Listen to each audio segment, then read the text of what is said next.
The hats are out, which means it is time to make a prediction. Let's go. Colorado, West Virginia, spread is 6.5, totals 53, just in case you need to know that. On the count of three, I'm going to ask you to take and put on the hat of the team you believe is going to win. Okay. 1, 2, 3. All black everything. Wow. Put it on. Put it on. This is one of those moments where it gets dangerous. We got all West Virginia hats here. But it don't match. I know you were going all black.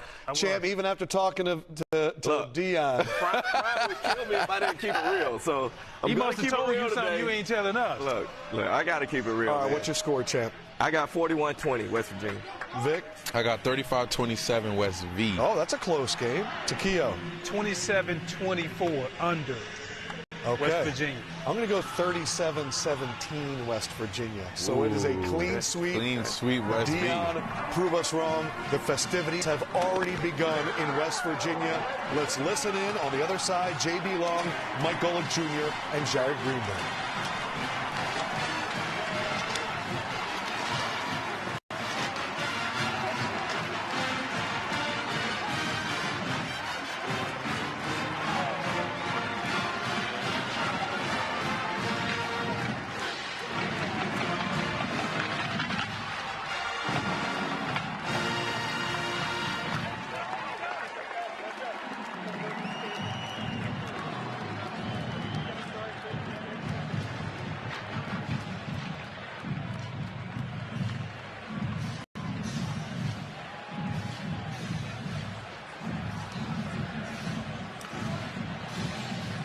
Well, as we await the bus, welcome everyone to Morgantown. And on days like this, you can certainly understand while they say West Virginia is almost heaven, especially with their Mountaineers coming off a road-ranked win to snap their 5-game losing streak.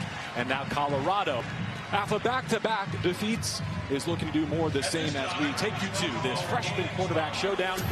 Good afternoon and welcome to Big 12 football on TNT Sports, presented by Modelo. It is the mountain matchup between CU and West Virginia. And with my friend and colleague, Mike Golick Jr., I am J.B. Long.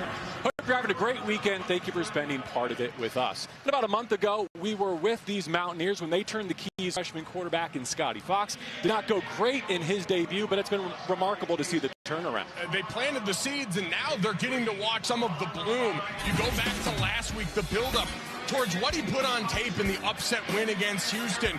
On the ground, 2 rushing touchdowns, ties a record for a true freshman at West Virginia. The arm talent that Rich Rodriguez raved about, next level, is how he described it. But to me, JB, it's the decision-making ability in tight quarters and in fast decisions that make him the perfect quarterback for this West Virginia offense. Yeah, Rich Rod, very comfortable saying this is an audition to be the quarterback of 2026. Now, as for Colorado, after 2 disappointing defeats, it's their turn. It's the Juju era. And we saw the Juju era get started at the end of last week. A blowout loss to Arizona, but great second-half extended reps for a young quarterback who we know is a Gatorade Player of the Year in high school and can certainly move around. And by time we saw Caden Salter do that as the starter, but they believe Juju Lewis's ability under fire to distribute and make decisions, especially against the blitzes he'll see early and often from West Virginia, the reason why he's the starter today. The head coaches in this one, household names across college football. We know that Rich Rodriguez calls his own plays on offense. Who's calling them for prime today? For more on that, here's a third member of our team, Jerry Greenberg. Well, JB, certainly an unusual situation. I can confirm the report that now former head coach in the NFL, Pat Shurmur, will remain the Colorado offensive coordinator in name and title only. Brett Bartolone, who has been the team's tight end coach, will be the one calling plays. He will also be the one communicating with Juju Lewis in the coach-to-player communication system in Lewis's helmet. Pat Shurmur said it is his job to set an example for these players that he can handle change, and he will do the job to his very best of ability. We asked Coach Prime about this situation and how the players are responding to it. He said it is what it is, and the players don't have much of a response, fellas. All right, Jared, thank you very much. And we will not have to wait much longer, Mike, because on the road, Colorado won the toss and said the Buffs want the football. No better way to get your young quarterback started than to give him the ball right after the opening kickoff. It's going to be fascinating to watch with all the changes that Jared mentioned, how they go about getting him some easy wins early to try and get him started on the right foot here on the road. A bunch of rain yesterday and the last night. The first snow of the season is expected as early as Monday, but today we've got 60-degree temperatures and sunny skies in Morgantown, West Virginia. Welcome once again. Milan Pushkar Stadium, everyone, 50,000 strong for the third meeting between the Mountaineers and the Buffs and their first as Big 12 members. Kickoff specialist Nate Flower with 6 touchbacks on 8 tries last week. We'll send it to Quentin Gibson, who brings it out and is crunched at the 20. And here comes the 10th true freshman to start at quarterback in Colorado history. The 6'1", 5-star freshman from Georgia, 18 years of age, and the highest-rated quarterback to ever sign with Colorado. And you know, with a freshman quarterback, mistakes are going to come, those rookie moments. But for Colorado today, the charge will be trying to put him in as many favorable positions, stay ahead of the change, so you minimize the opportunities for that defense to pin their ears back and make life uncomfortable for him in the pocket. As we documented in our pregame show, he does so without both of Colorado's starting offensive tackles, notably Jordan Seaton, who's been outstanding, and a 2-year rock at left tackle, unable to today. Aki Ogundiyi had a handful of starts at A&M. He's going to make his first start as a Buff today.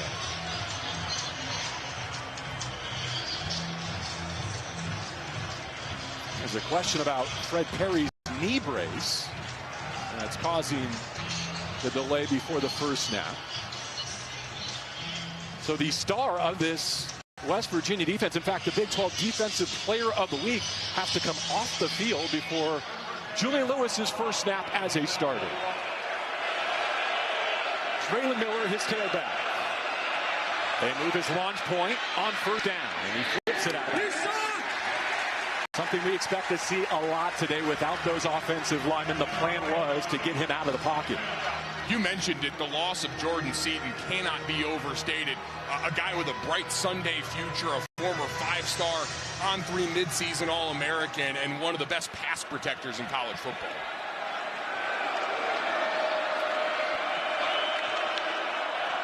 Lewis to the air again. Spins one sideline. Busted up, incomplete. It's 3rd and long. Looking for Amarion. Michael Coates Jr. with the pass breakup. And he's one to keep your eye on in this West Virginia defense. Zach Alley coordinating a unit that has a true lockdown corner in Michael Coates Jr. Something I think Deion Sanders can appreciate from across that sideline. The press man ability that you saw on display on that play. They are able to get Fred Perry on the field. Mountaineers looking for a 3-and-out to begin their day at home. Juju Lewis hit as he deals. Caught middle, wrapped up. No gain. Quentin Gibson, the freshman from Fort Worth, with the crosser. Great insiders, and the Mountaineers get off the grass on their first sequence of the day. And we know this game of cat and mouse all day on 3rd down is going to be there, but first time out, Zach Alley elects to go drop 8. He wants to put as many bodies into throwing windows for Juju Lewis as humanly possible, force him to take the check down, but Siders still able to get some pressure on a 3-man rush and force the punt. There's a look at Alley coming off that road upset at Houston and look to get back-to-back wins for the first time this season. Dan Greaves is a punter and a captain for Colorado. Preston Fox, the return man for West Virginia. After CU won the toss and took the ball, the Mountaineers began from their own 41-yard line, coming off a defensive stop. The Big 12 Freshman of the Week, Scotty Fox Jr., West Virginia's 4th starting quarterback and perhaps their final answer. It certainly looks like it. It's been a revolving door this year, but in the last 3 games as he's gotten his feet under him, I really think you saw the benefit of all those reps pay off against Houston. He seemed confident, he seemed decisive, and they're hoping that shows up back here at home. He guided them to touchdowns on 3 of their first 4 possessions last week, and they'll for a quick start again here today against the Colorado defense that's fallen behind in each of their last 2 losses. Dio Hubbard with the carry in the arms of Brandon Davis Swain, the tackle for CU. Pick up a 3 on first down. Hubbard, one of the other stars of last week, career highs in carries and yards in the win. West Virginia tempo to the edge. And a first down in Colorado territory. Justin Hodge made the hit. This is a short-handed CU secondary without R.J. Johnson today, without D.J. McKinney today, and without Tawfiq Bayard, their sophomore safety. He'll sit the first half, guilty of targeting last time out. And one of the biggest playmakers on this defense that likes to play a lot of man coverage and can lead at times to some of the broken tackles, as we've seen, as the snap sails over the head of Scotty Fox Jr. Lucky enough to fall on that one and corral it. -12 for a quarterback who's not turned it over in his starts. Ball security has been the hallmark of this midseason turnaround. And that snap high and hot right there, setting up a second and long. Fox hits his back foot. Balls cave in. Early pressure and a sack for Brandon Davis-Swain. And the Buffs know this has been an issue all season, getting pressure on opposing quarterbacks. A very encouraging start here. Great win right here from the 3 technique spot by Davis-Swain. Just a clean one-on-one destruction. The bull rush looks like the guard's feet got tripped up on the running back in protection, so a little friendly fire leads to a 3rd and a mile. Set up the screen. Dior Hubbard with a long way to go, and he's undercut at the 40. Tion Parks getting a start at corner today. Tackling issues have been prevalent here in October and November for CU, so sure play in space there. And Dior Hubbard, coming out of an already injury-depleted running back room for West Virginia, is down. West Virginia's running back story is tough to tell. No Jaheim White, no Ty Edwards. Today, no Clay Ash even, and Dior Hubbard does not look good coming off. You're going to see here on that screen called on 3rd down, takes a shot directly to that left knee. Was seen not putting much weight on that leg as he headed off the field into the injury tent. Again, coming off a career high last week, 29 carries, over 100 yards. The workload for Sincere Bowers, who also had a career high in rushing yards last week. Looks like it'll get the uptick here until we get more word on Dior. So both teams punts on their first possession. Here's Oliver Straw with 50 punts on the season, including this one, most of any punter in the conference. Quanell Farrakhan on the receiving end from his own 20.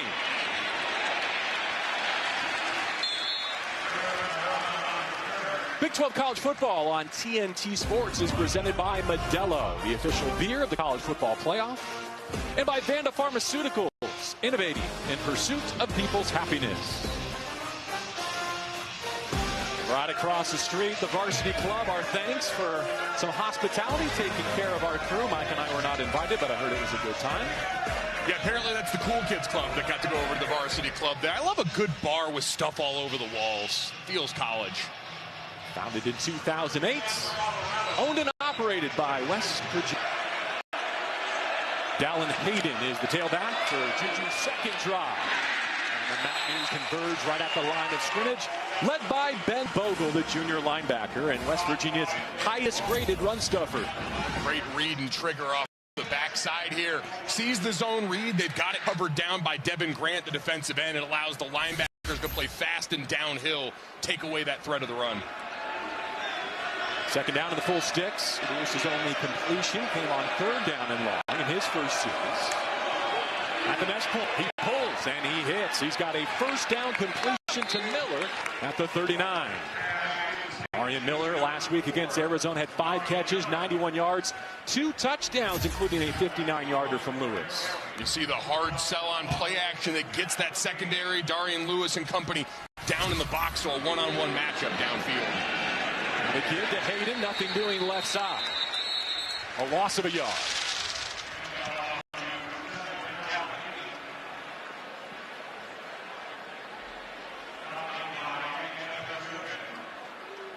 Eddie Vesterinen, the senior from Finland. On the nose, the senior defensive lineman with the stop to set up second down and 11. Lewis at his throat, down the line, taken away, so he takes off and stumbles back to the line of scrimmage. Another 3rd and long coming for the freshman quarterback. But Perry tracked him down, coming out of that slot spot for West Virginia. And you can see right here, great awareness by Devin Grant on the left side, getting in front of that wide receiver screen, forcing Juju Lewis to take the ball, tuck it, and get it out the other way. Great heady play by the freshman quarterback.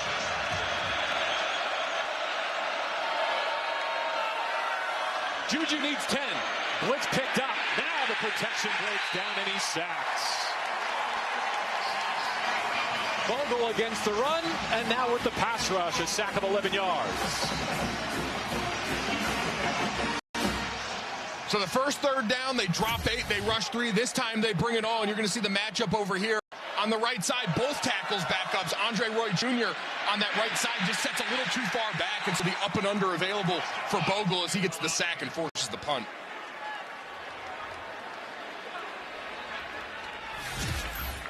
A defensive struggle early here in Morgantown. In week 11, the Buffs and the Mountaineers, a battle of 3 and 16s. Preston Fox with a fair catch just below his 30-yard line. 3 punts between the teams combined. CU, freshman running back for West Virginia, Dior Hubbard, had touchdowns in 4 of West Virginia's past 5 games, but he's shaken up. Here he's here today. Get a look at Rich Rodriguez, and we send it down for more from Jared. Well, guys, Dior Hubbard didn't appear to be putting a lot of pressure on that leg. He went immediately into the blue medical tent where he was working with the head athletic trainer for football, Mike Polasek. He came out of the tent, did some sprints. Polasek then consulted him and took him into the locker room. We are awaiting an update on Hubbard's status, but as you mentioned, they are depleted. Top 2 quarterbacks, top 2 running backs, leading receiver. This team has been injury wounded all season long. All right, so Sincere Bowers, the sophomore, will get a heavy workload for now, coming off a season-high 65 rushing yards last week and his first touchdown since week 1. Jaheim Otis, a junior defensive tackle, dragged him down on first down. They hit the jet sweep. Blocking on the perimeter was a key to success last week for Rich Rodriguez and company. Rodney Gallagher shortens up third down with a run for 6. And I was just going to say, the jet motion from the wide receivers where you can go with that injury depletion, a staple of the Rich Rodriguez spread offense. Third down has been difficult for these Mountaineers. Last in the Big 12 in conversion rate, less than 29% of their third down tries this season. Military appreciation helmets at home today as Fox rolls and throws. Well covered. Airtight out on the perimeter. Preston Hodge gets a pass breakup and sets up 4th and 3. He leads the Big 12 in passes defended on a per-game basis. And they're trying to go for that rub right there, just not quite able to get over enough to affect Preston Hodge, who does a great job. Man-to-man coverage across the board, 5 players up around the line of scrimmage. Very clear intention from Robert Livingston's defense, and a great job executing there to force the punt. Fourth-year punter Oliver Strauss sends it away again. Farrakhan lets it bounce, and it takes a left turn out of bounds about the 27-yard line. Scoreless, 8:15 to go in the first, and we've got a chance to show you our new ref cam. Our umpire today, Brandon Wood, wearing it for us. TNT Sports. It's like Tony Stark. Got a little Iron Man heart on him right now. Oh, let's go under the hood. Get real Nat Geo with it. This is awesome. Hope you took your Dramamine. Yes. But a great insight and a great look into how these officials are having to make the call, life in the middle in the trenches on a lot of these plays, and especially offenses that'll both make use of the zone read and RPO. Speaking of a run from the Buffs, Micah Welch. Sophomore, team high 64 rushing yards on opening night against Georgia Tech. A couple good games since. You ever thought you could play linebacker or safety in the box in college football? Well, there's your look at exactly what's coming downhill at you, down in and down out.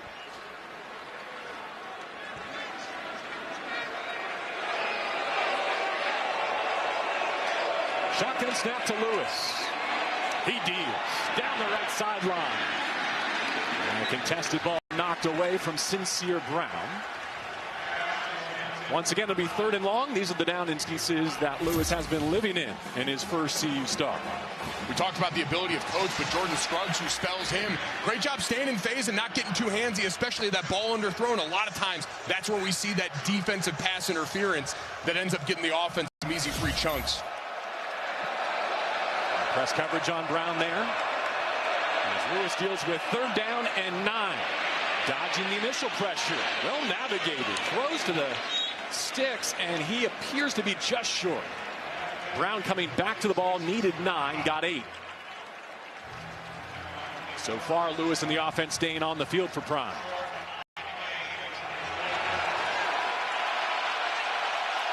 At least showing the intention to go for 4th and 1 on the road here in Morgantown. And they do snap it. Mountaineers all over it. They smother Welch. And they take over on downs. Eddie Kelly Jr. leading the way for West Virginia. Great job by this West Virginia defensive front, just holding up at the point of attack. You see a lot of bodies in there. Nate Gabriel holding up at the line of scrimmage, giving their linebackers time to get downhill and rally, crashing from the perimeter by who else other than Fred Perry. Zach Alley got to be fired up with that one. The defensive coordinator, Brent Venables' disciple, going to always give you plenty to look at, and there are plenty of bodies at the point of attack. So only 1 first down for each offense so far, but great starting field position for Fox and the Mountaineers. After the fake to Bowers, good decision to keep it, or that would have lost yardage. Jeremiah Brown, the senior off-ball linebacker, limits the gain to a yard, if anything. Great job reading on that one. Design quarterback run all the way, and that backside linebacker was not fooled. I know that Fox can scoot. He's going to take this snap from empty. Throws high but caught below the 35-yard line. 3rd down coming for West Virginia. Back to Jared. Guys, Dior Hubbard back on the West Virginia sideline. They're going to try and see if he can get back in the game. He does have a lower extremity injury, is what they're labeling it. Thank you, Jared Greenberg. Meantime, 3rd down. Fox again from empty. Clean platform. Too hot to handle. Sincere Bowers couldn't bring it in. And now Rich Rodriguez with a 4th down decision. Kind of in no man's land here as you see the offense staying on the field, and I like this decision. Coming off the 4th down go call by Colorado, West Virginia was in great 4-down territory. That route looked short, and it was going to set them up for a 4th and short opportunity. Now your freshman quarterback going to have to show the poise in maybe buying some extra time against this Colorado man coverage. They picked up all 4 of their 4th downs last week. Fox stands in and delivers and hits. A 1st down in the red zone. Jeff Weimer with 14 yards through the air. You're going to have the hitch to hold on the inside here and then watch the receiver come in with that post route over the top. Great timing on the throw by Scotty Fox Jr. Bowers burrowing, CU reacting as if they forced a fumble. Bucks think they've got it. Colorado gets a takeaway.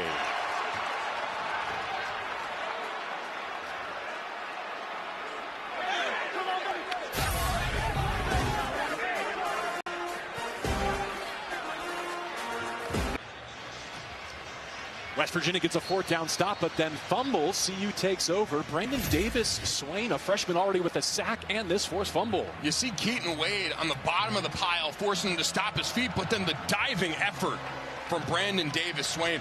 Phenomenal work. What a response from that Colorado defense to pay off the trust their head coach, Deion Sanders, had in them by going for it on 4th down, backed up in their own territory. Ben Finisek had the recovery. 1st down, Colorado. They too sweep from the receiver position. Cam Michael, a freshman, with all of his stats coming in now the last 4 games with injuries decimating the skill position players, and especially the running back room. And there's a look we're describing with Dior Hubbard for a scary lower body injury. He appears to be moving well. That's a welcome sight for Mountaineer fans after the first couple of drives without him for this offense. Play fake to Miller. Juju's in trouble, and he's sacked again. This time it's Reed Carrico for the Mountaineers, -10. And for a mobile quarterback, this is rush lane discipline. You're going to watch them cast the net around Juju Lewis and then just keep in the pocket. They saw him escape that last time, so you've got everyone evenly spaced, and you're able to close that net around him. Great discipline from this defensive front from West Virginia. An 18-year-old who put up prolific numbers in high school. Trying to get his offense started on the road here in Morgantown. Top of his drop. Pass deflected. And looking for Dallin Hayden. There's a marker down in the pocket. Yeah, they're going to get the right tackle on the single leg takedown.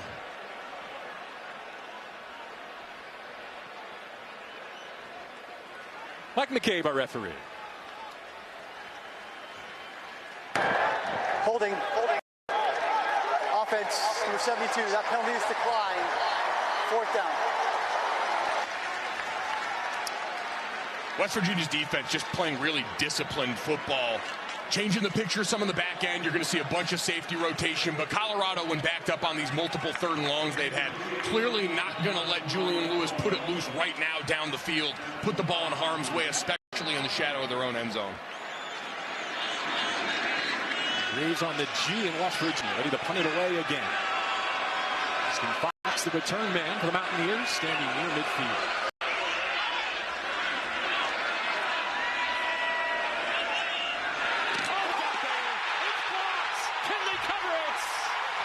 The back of the end zone.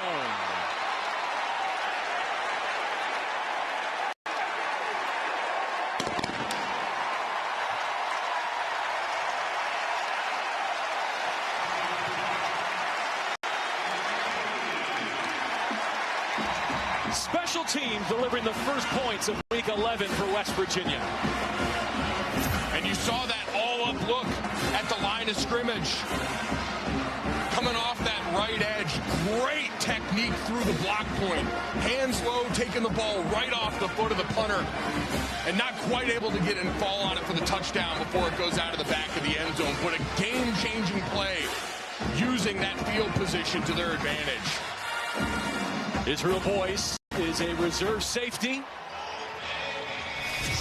Justin Smith-Brown was the reserve receiver who nearly pounced on it and turned it into 6. Instead, they'll have to settle for 2 on the board in the football with 4:35 to go in the first. And JB, this still all stems off that decision from Deion Sanders to go for it on 4th and 1 in minus territory. And then the trading blows of field position in that battle between these two teams ends with West Virginia getting an opportunity in special teams that now can in turn flip field position again, setting their offense up for a drive that could start with decent field position.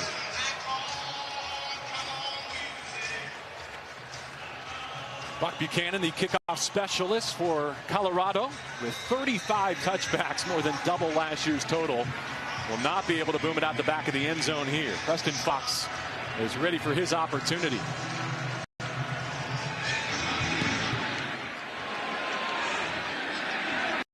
From the 11, Fox with a block, weaving his way to the 40, and great starting field position for now, but a flag reigns in on that return.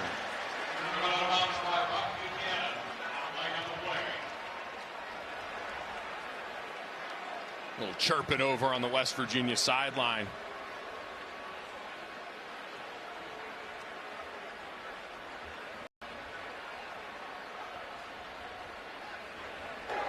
During the return, holding, receiving team number 37. 10-yard penalty. 1st down, West Virginia. The Caden Beiser, their reserve linebacker. You just watch the right side of the frame here. Grabbing a little bit too much of that jersey. And that pull at the end there seals the deal for the official. Dior Hubbard is back. They fake to him, set up to throw, right at the seam, and it's Cox. Rumbling up to the 45-yard line, it's Grayson Barnes, the senior tight end. 20 on the connection with Fox.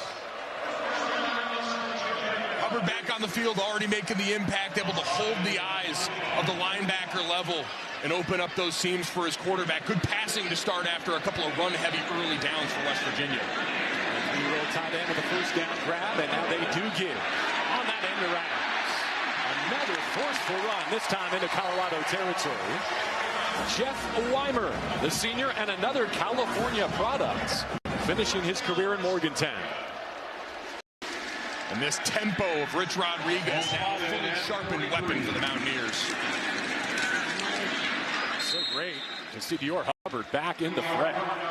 He could not put any weight on that leg as he was helped off with that opening drive injury. Give Arden Walker a senior defensive end to tackle, limiting the gain to 3.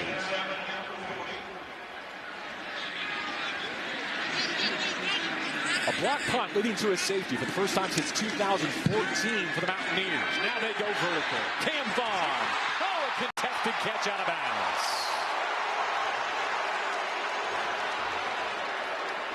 The boo birds from this crowd, but a great call by the official on the field. You'll clearly see, watch the right leg of Vaughn come down here, clearly in the white. You see the pelts from the turf field. Click up there, sending the message home. Great hands, great ability to adjust and make catch, but unfortunately the foot just not where it needed to be. And like the last drive, I think you've got 2 plays to get the first down here in 4-down territory just across midfield. See the 3rd down numbers for the Mountaineers. This is where they're at their best. Fox puts his foot in the ground and takes off. A new set of downs at the 25. QB run all the way here, and this is what happens when you've got 2 to get 4. Watch Hubbard ends up being the lead blocker here on the quarterback counter, so the guard comes and kicks out the end. He's able to get just enough of the linebacker coming across and spring his quarterback for the first down. A Neil Brown recruit who, instead of bolting, decided to stay and play. He winds up the starter here in November. Hubbard pushing the pile downhill near the 21-yard line in the arms of Jeremiah Brown. You're going to see from our ref cam here, this Colorado linebacker group playing fast and downhill right now.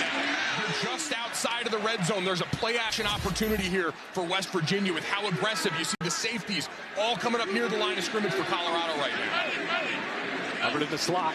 Shotgun snap. Free rusher at the cornerback.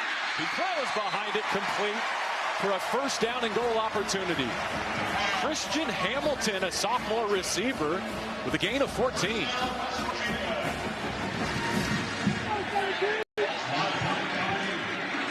Fox after the safety. They're going to punch it in. Carries to the pole. Jeremiah Brown dragged him down. It'll be 2nd and goal inside of 2 minutes to go in the opening frame. Get a little added beef out there. 2 tight ends. Ryan Ward comes on the field for West Virginia. And we see this some. You can use that 2 tight end formation, both of them on the right side right now, as that potential escort, either for the running back or the quarterback on a keeper down in the red zone. 2nd and goal. On the give, it's shut down. Well defended by the Buffs as they look to bow up again on a short field. London Merritt in the mix this time, a freshman on that defensive front for Deion Sanders. This is another area we saw them get down here before, using the aggressiveness of the safeties against them. The run-pass option is built for moments like this. See if you can get Ben Fennessett, the safety, or one of these other guys on the back end to bite down on that run cell and then get it wrapped to Vaughn right down here. It looks like he's in motion territory. Timeout with a minute to go. First charge, timeout. West Virginia. We invite you to watch MLB Legends and Stars tee off in the inaugural Capital One MLB Open at Shadow Creek. It's November 18th, 9:30 p.m. Eastern on TNT and HBO Max. Go to MLB.com/golf for more details. 3rd meeting between these programs, first as Big 12 members, first in 16 years. It's an early 2-0 lead on a block punt for West Virginia. And off the free kick, now they're driving into 3rd and goal. And I think this is yet another scenario where, because of the field position, because of what you've seen, the stress they've been able to put on Juju Lewis on the other side, I think this is 4 downs trying to make sure you're ending this drive with a touchdown. Scotty Fox Jr., their freshman quarterback, with 4 passing touchdowns this season, 3 rushing scores. His fellow freshman, Hubbard, in the backfield, has 4 scores in the past 5 games for West Virginia. And now a timeout from the Colorado sideline. First charge, timeout. Colorado. Everyone getting a nice extended look at this formation. And now this is kind of where the cat and mouse game comes between both coaching staffs. West Virginia's come out with that same formation. Heavy personnel, 2 tight ends on the right side. Cam Vaughn, the lone receiver, to the left. And that's been after both of these stoppages. So does West Virginia come out now, give them another change of formation, and try and see if Colorado can be disciplined in how they go about this? What a day. 60 degrees between a rainstorm and some expected snow early next week. It's a gorgeous one here in Morgantown. Each head coach spends a timeout here in an and goal situation. Fox calls for the snap. Calls his own number. And again, he's dragged down shorts. Jeremiah Brown, one of these seniors in the middle of this Colorado defense that Rob Livingston said still playing for more than just pride.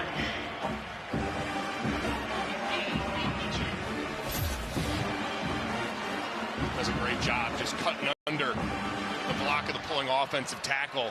And this is the right call. Go for it on fourth down. You've got a mobile quarterback in here. I would try and get him on the move and give him a bit of a two-way go. And bring Curtis Jones Jr., a defensive player, into the backfield.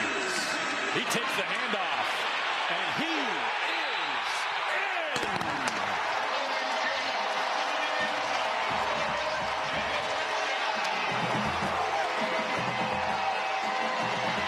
in. He's 6'4". He's 225 pounds. He's a sophomore bandit on defense, but Mike, he's also a two-time All-State running back, and they go his way on 4th and goal. A load to bring down. Shades of Jeremiah Love against Penn State down by the goal line. Just would not be denied. Surging through arm tackles, keeps the feet chopping, reaches towards the goal line. They're going to take another look at this right now. This should be a great angle of this play. And you're looking to see if that knee's down at all as he goes triple extension to try and get over the goal line. Just an unbelievable individual effort. We'll see if it holds up. Fans of the Mountaineers, they've been teased with this for a few weeks now. And we were at the walkthrough yesterday, and knowing how depleted they are at running back, we're like, who's 18? Comes over from the defensive side. They're both knees up. And all it needs is the ball to break the plane to that white line.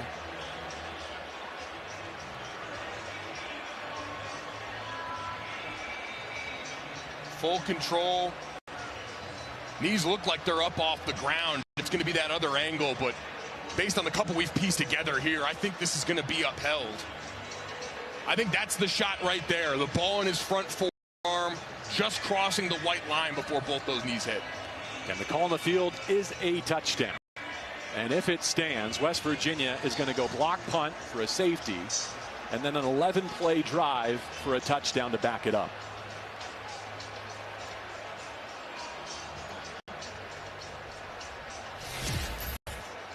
Phenomenal complementary football that you just described.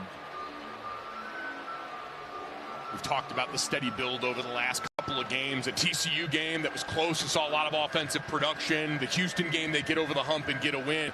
And now trying to continue to put reps on tape as bowl eligibility still a possibility down the stretch of the season. After review, the ruling on the field of a touchdown is upheld.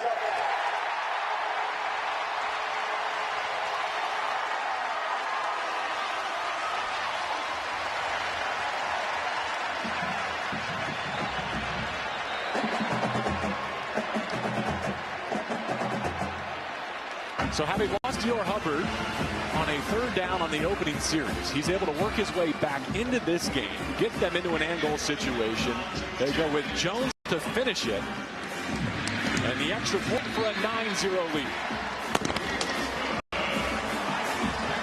That drive had a little bit of everything for this West Virginia offense. We saw when it's running at its highest form, you've got the jet sweeps available to you. Dior Hubbard as the run threat, setting up some passing yards downfield, design quarterback runs on pivotal downs and distances. The 11-play, 75-yard drive that, again, began with Hubbard coming back on the field and helping them get Grayson Barnes open in the seams. Then third down, maybe 2 to get 4, and you keep it in the hands of Scotty Fox Jr. coming off a week where he had 2 rushing touchdowns. And the throw right here, on time and in rhythm, to get them down in the low red zone before the big fella pays it off, Curtis Jones Jr. And you know that's the proof of concept he needs. He's probably been chirping at the coordinator, talking to Rich Rodriguez in practice, saying, Coach, you saw the highlights in high school. You know what I'm about. There are outside linebackers all around the Big 12 waiting for their chance to play today, getting their pitch together, their elevator pitch for their head coaches. You see Coach when you're down in the lobby at the hotel going through walkthrough, just put the bug in his ear. He'll catch a few balls in front of him on the field. See if Gibson gets a chance here. He's already brought one out from a couple yards deep. This sails over his shoulder for a touchback. Cheer on your favorite Big 12 teams with officially licensed fan gear. For the best selection of team apparel and accessories, head to shopncaasports.com today. Well, only a single first down for the Buffs so far, and now they trail by 9. It's a big gut check moment for this team. I thought the defense has come out with incredible effort after back-to-back weeks giving up 50 or more points. Can the offense help give them some juice on this drive? It was 3 of 7 for 26 yards. They roll his pocket. Looked like a catch, but it's knocked away from Joseph Williams as he tried to secure it. So incomplete, 2nd and 10. Yeah, it looked like a busted play. You had 2 receivers in the same area. The tight end, Zach Atkins, was right over there, so you had a cluster for Juju Lewis to try and negotiate through on the outside. The challenge for him this week, according to Prime, was to be concise and precise in his first starts. Selling out against the run, the Mountaineers swarm it. Fred Perry came screaming off that edge for a tackle for loss.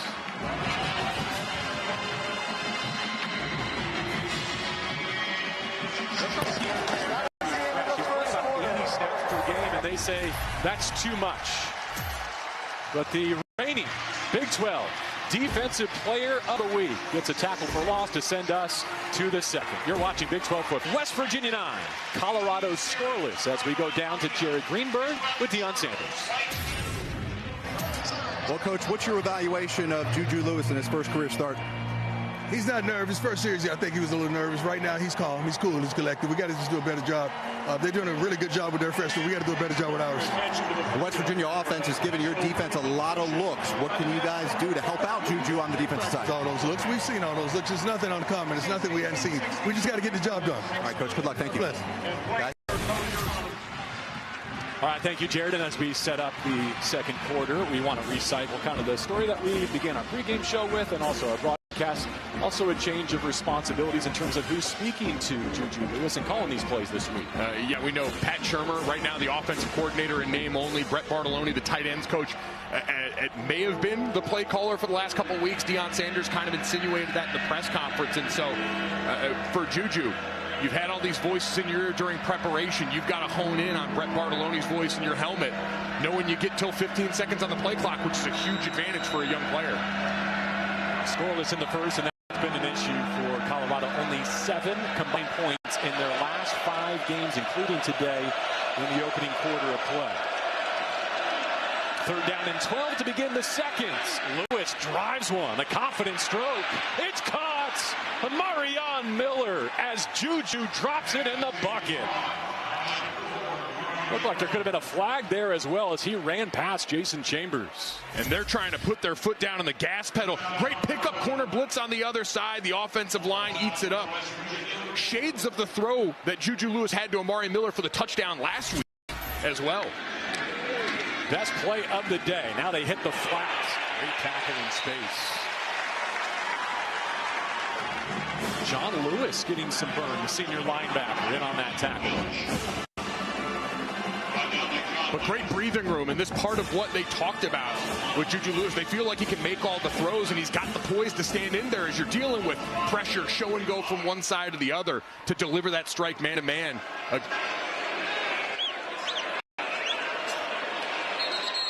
Miller in motion there. Whistles in a flag down for a procedural penalty. False offense, number 52. 5-yard penalty, remains 2nd down.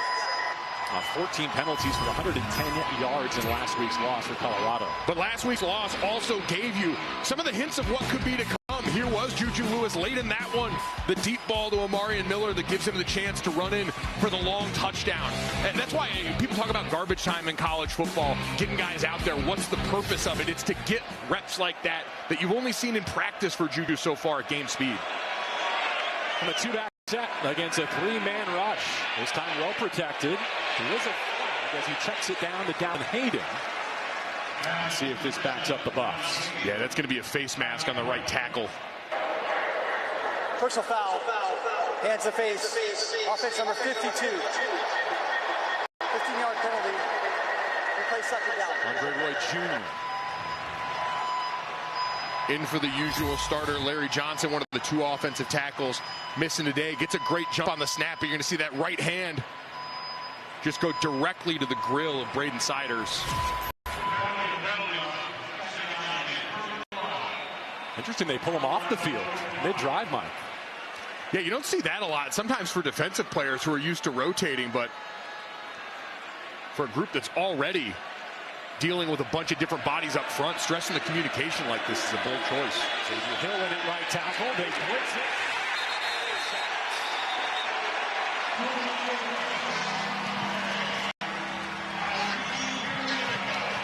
Reed Carrico in again.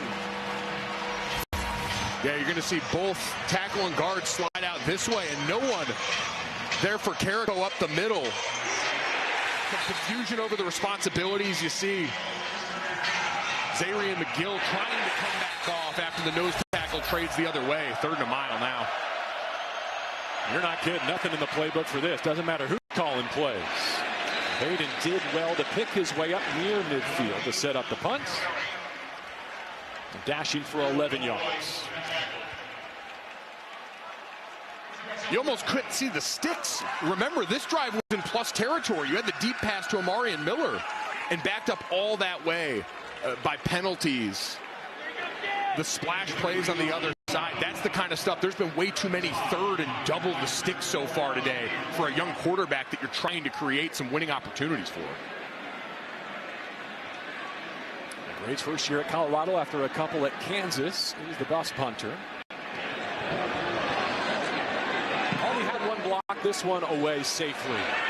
And it's into the end zone. A nice deep there by Fox. Just a spectacular day here in Morgantown, about 75 miles south of Pitt. 20 years ago, they've also honored Steve Slayton for his College Football Hall of Fame induction, and we had a chance to talk with Rich Rodriguez about his memories of that team that season, and especially the bowl game. Boy, his eyes lit up when he talked about early in that game a sprint handoff on the draw to Steve Slayton where you got multiple Georgia defensive backs colliding, and the coach told us he remembers being on the headset saying to the rest of his coaches, I think we're a little faster than they expected in this game, and that proved all 4 quarters of that one. What a team. I'm planning to talk with Steve a little bit later on. Stick with us for that. As the Mountaineers begin a new drive, 9-0. Behind the line scrimmage, your Hubbard trapped for a loss, and apparently it's not a very long wait. Jared's already on it. Go ahead, buddy. That's right. We don't want to make you wait for a Mountaineer legend. Steve Slayton, congratulations. 2025 College Football Hall of Famer, 20th anniversary of your Sugar Bowl championship team. What has this day and this weekend been like for you back here in Morgantown?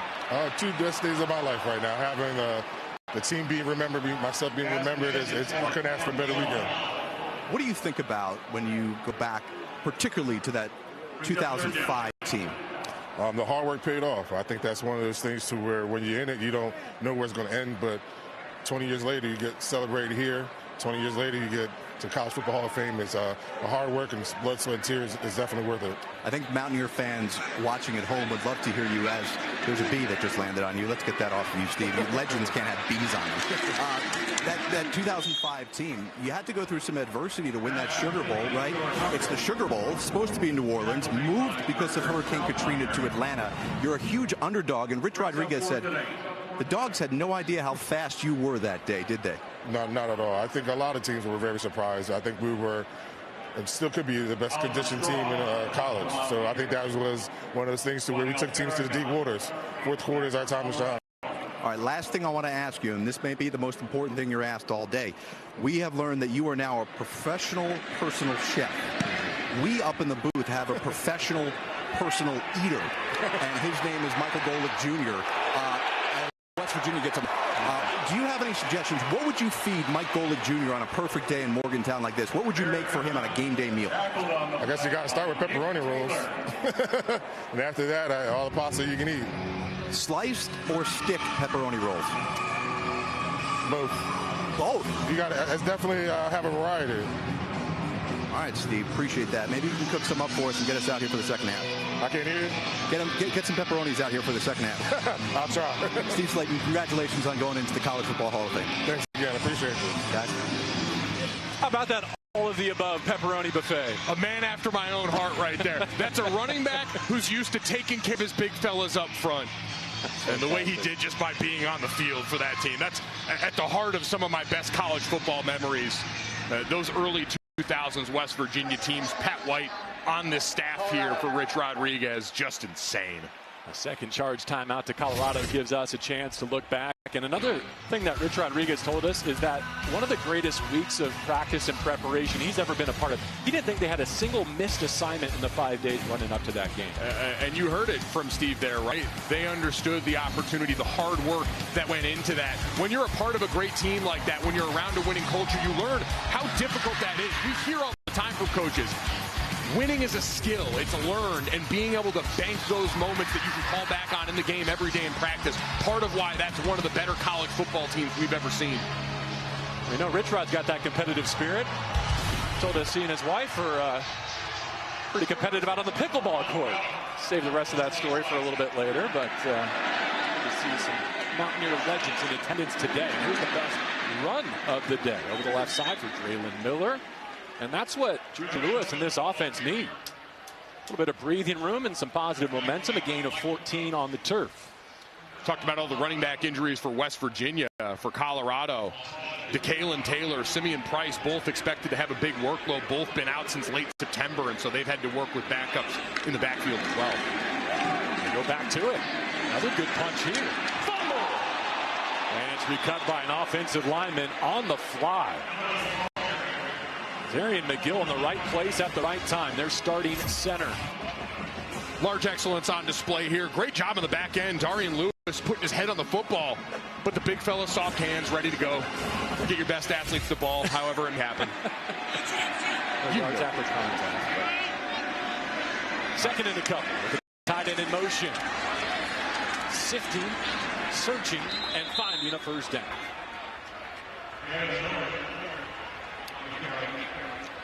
Great response from this offensive line. We talked about the guys that are down for this group, and we've seen some shuffling already.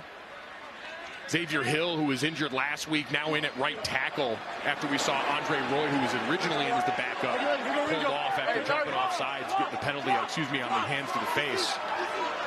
So it's a reshuffled group, opening some holes. Williams in orbit motion. Here comes the blitz. Deep drop for Juju. Fading away from pressure. And he finds a target. Sincere Brown open late, and that was another gem from Juju. Watch the blitz pickup from Michael Welch here, number 29, the running back. Pressure from the field. He sticks his nose right in there against Ben Bogle and gives his young quarterback the time. Everyone else got to pull the rope a little tighter to give your young signal caller a chance. Out of the pistol. Looking to throw again. Check down Welch. Could not handle. No points on the board yet. Only a handful of first downs. But these are the types of moments that I know Bucs fans are tuned in to see, right? They want to know where this is going next for a team that's 15th in the Big 12 in scoring in yards so far on offense. You see the poise. His first and second looks aren't there. He knows where his check down is. Can't connect. This drive, though, made possible by the fact the Colorado rushing attack finally coming online.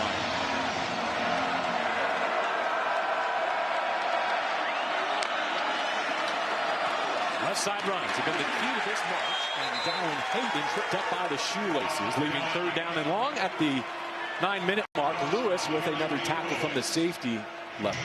Now, technically, Lewis wasn't credited with a forced fumble last week, but I know you watched that tape. He was the blitzer on Connor Wigman when he jarred that ball loose, or didn't in the second quarter, whatever it was. It was recovered by Jamoy Robinson, and that set the tide, I think, for the day in that road upset. I know close only counts in horseshoes and hand grenades. I think it should count there, too. And forced fumbles. Lewis. Fastball for a first down below the 20. Joseph Williams, the sophomore from Texas, last year's AAC Freshman of the Year with Tulsa on the receiving end. And go back to the first drive. They went drop 8 to try and cloud the vision of the young quarterback. This time, Juju Lewis looks comfortable back there, found his best option, and hummed that ball in. Starting to get his feet under him now. Dodging traffic in the backfield. He will be sacked again. Ben Bogle. And we talked with Zach Alley, the two keys for him were pressure and the illusion of pressure, and kind of mixing speeds as they came after Lewis. We've seen them do it a lot here in the first half. And you got max pressure, and you're going to watch the tight end one-on-one Zach Atkins with pressure, and that's part of the difficulty of those protection structures. Asking a tight end to be one-on-one with a known rusher, usually a losing formula for the offense. Feed Miller. Flag comes in right at the point of attack. 2 flags down, in fact. Second down and long situation. Jamori Robinson, who we just mentioned last week on a fumble recovery, in the mix there defensively for West Virginia. He's put together a couple of his most consistent weeks as he plays himself back into game shape. Took far too long to sort out his eligibility this offseason. Coaching staff saying he missed about 3,000 reps. Face mask, defense number 0.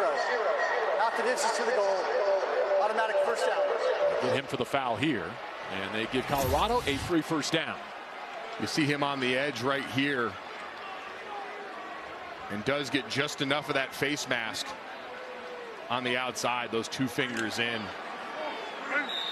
Was wondering if they were going to get 55, Kareem Harden, the left tackle, for the hold. Huge break for the Buffs. Lewis in the slot now. Direct snap to Draylon Miller, and the Mountaineers were all over it. Michael Coach Jr. did his homework. He gets a tackle behind the sticks. Great discipline from Coates. All Mountain West first teamer a year ago with 4 interceptions at Nevada. And you see Juju coming to motion across here. Coach just staying home, staying disciplined, understand if those responsibilities are elsewhere if that ball's going to go back to Juju.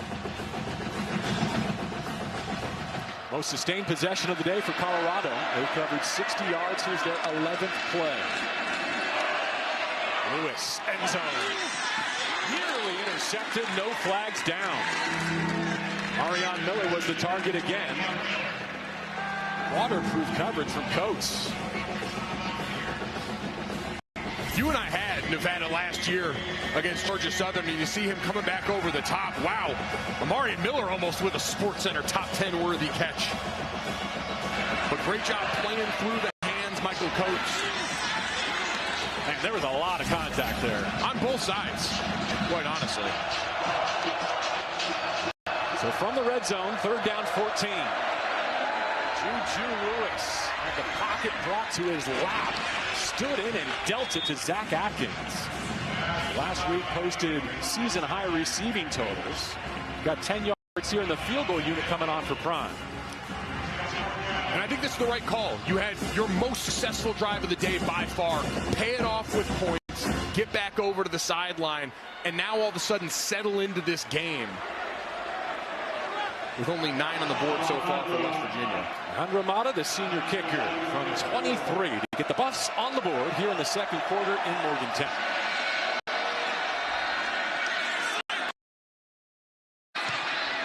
Clean operation, bit of a low kick, but he drives it through. And CU gets 3 at the end of a 70-yard drive. Timeout us with 6:02 to go in the half. Fred Perry and the Mountaineers looking to go back-to-back for the first time this season as they host Colorado. Starts in Boston as the Bruins host the Maple Leafs, and then the Ducks, led by 21-year-old Cutter Gauthier, the NHL's leading scorer, take on the Avalanche. Coverage begins at 6:30 Eastern on TNT, True TV, and HBO Max.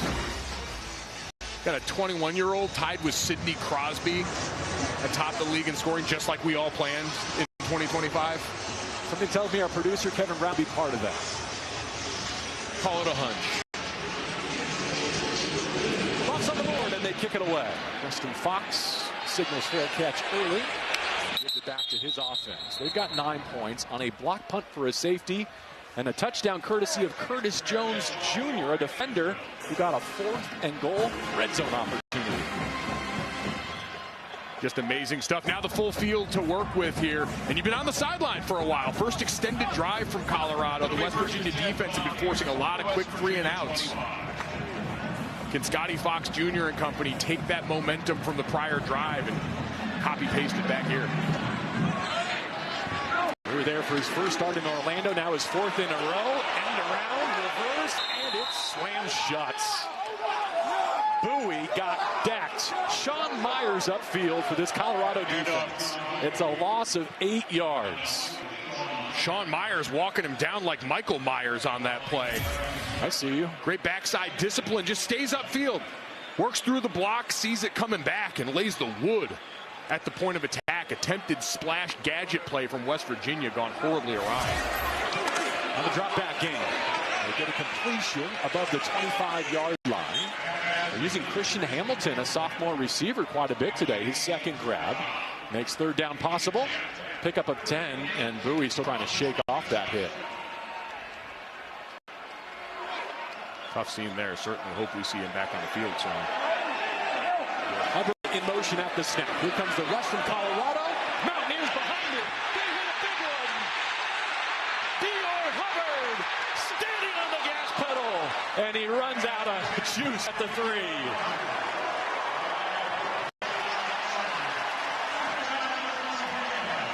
For a player who looked lost on the opening drive, what a return to play for Dior Hubbard.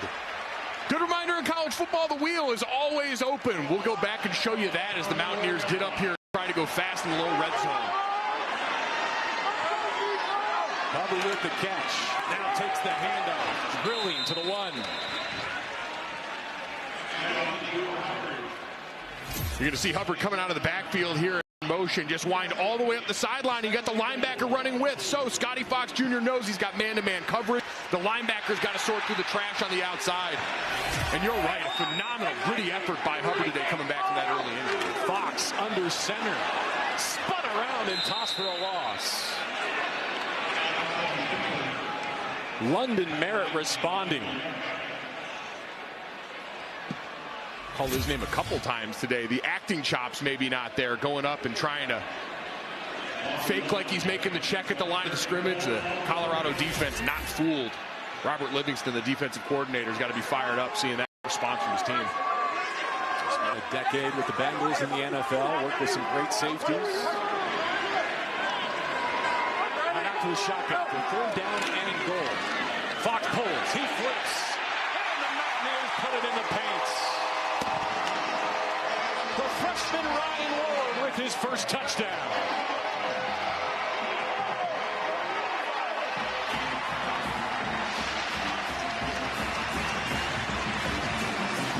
You're going to see on this play, JB, the threat of a quarterback with the legs that we've seen from Scotty Fox Jr. 2 rushing touchdowns a week ago. Watch what it does to Carter Stoutmire, the safety right here. Makes it stop his feet for just a second in a way that opens it up for Ryan Ward in the flat and an easy pitch and catch. Kate Hensley cracks another extra points. How about Hubbard? An early scare. A big wheel. And the tight end pays it off. West Virginia grows its lead to 16-3. CNN.com/all-access. Mike Golick Jr. standing by, his Venmo open, ready to reimburse anyone on the Spirit squad who's got the arm to send a pepperoni roll to the booth. Get one of those slingshots out here. Y'all can see where we are. Throwing pepperoni rolls out at a game. This really might be almost heaven. We may have arrived. Woo! Great bites. Wait a second. I don't know. I'll fall with you, Mike. I'm not going to share a pepperoni roll with you like those guys. We'll get there. We still got a few weeks off. Gibson trying to turn the corner. Runs out of room at the 23. Jared, did you get a sample yet? Well, the Milwaukee Brewers manager, Pat Murphy, made the pocket pancake famous. Let me show you the pocket pepperoni roll. Courtesy of Barney's. Wow. I'm going to tell you the key to this thing. It's sliced pepperoni, not a pepperoni stick. And if you know anything about anything around here in Morgantown, this is a quality pepperoni roll. I wouldn't mind if it was heated up a little bit, fellas. But, Goalie, do you want a bite? More than I've wanted anything this entire week, Jared. Incredible TV bite from you, by the way. Don't hold back. Bucks begin a new drive with a well-blocked run. Dallin Hayden hits a crease. And he's got midfield. Israel boys had to run him out, but a chunk play for the Buffs. And you're going to see right there, number 29, actually ends up down at the feet there. It's not quite a cut block. He falls over, but it ends up cleaning out some of the West Virginia defenders and opening up quite a lane as they back it up a bit. They give him the 47. It is good for a first down. Back to the two-back set. Cam Michael on the left there, joining the backfield as they throw down the line. It put Gibson a touch. He's shifty, and he's in the Mountaineer territory.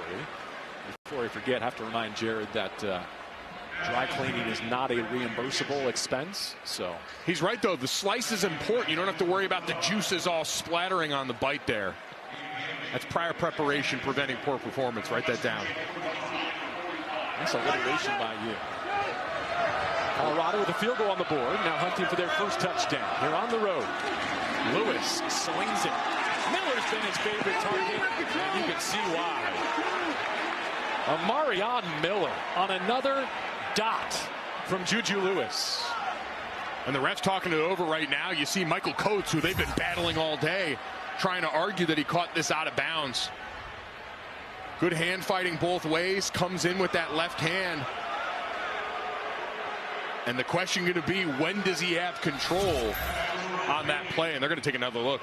So there's that right foot down and still in bounds when he maintains possession. For now, it's a 22-yard gain. I like the poise and the confidence by Miller, though, to hold off the defender and trust his left hand to secure that. It's been a great battle between these two guys, and you saw here if he had been able to stick it off the original catch, which easier said than done, but that's going to be it right there. He gains control. That right foot is down, but can we get a look of if it's across the white line or not? Boy, it looks like it's in bounds from this angle. You see, again, this is where the artificial turf helps, because you're looking for those black pellets coming up.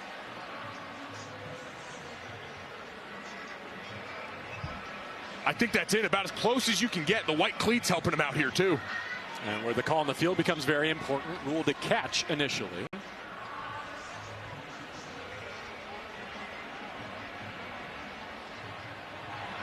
Great view by our camera crew here.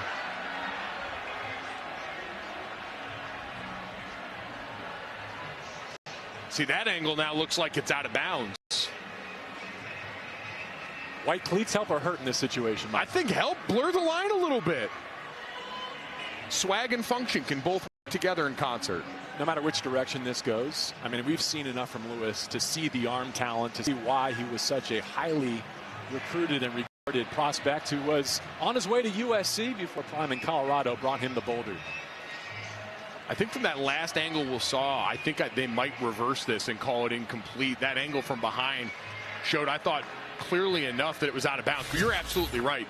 This is a player in Juju Lewis who, Deion said, has had packages in practice, had things that he's been practicing, but to get that full complement of 1 reps this week, to have the game plan built around your strengths and weaknesses, and to get through that initial wave. He's on the road in a hostile environment, had to weather the first couple of drives, where to Deion's point in the interview with Jared, he did look a little bit nervous, and the rest of the offense wasn't functioning great around him, but now we've really seen the gifts on display and him gaining the confidence this team is going to need from him, not only now, but down the stretch and hopefully in years to come. Let's get the call.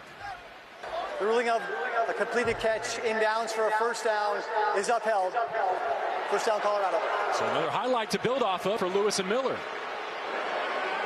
My first miss on a prediction ever this season, so everyone mark that down. But you're right, incredible. And that battle on the outside, really, Amari Miller and Michael Coates Jr. has been a ton of fun to watch. Credit Zach Alley's letting him go out there in man coverage the way he has all year and go best on best. And occasionally, hey, he's on scholarship too, and you just saw those two exchange the high five down there. They're enjoying the competition out there on the field. You mentioned the adverse circumstances, not just on the road in league, but with a retooled and ever-changing offensive line in front of him. Julian Lewis has not flinched. I mean, every possession, it's a new 5 up front for him, it feels like. You could argue they're down the best player on their team in Jordan Seaton at left tackle. He's that good. And this group in front has done a much better job in the second quarter of not only the rush lanes, but protection too. All right, they take it to our 2-minute timeout, presented by the Wells Fargo Active Cash Card. Bathroom break, perhaps. Grab a cool beverage and join Jared for a Mount was brought to you by the Active Cash Credit Card from Wells Fargo. Earn unlimited 2% rewards on purchases. Terms apply. Back at Milan Puskar Stadium in Morgantown, West Virginia. 16-3 our score, but the visitors driving.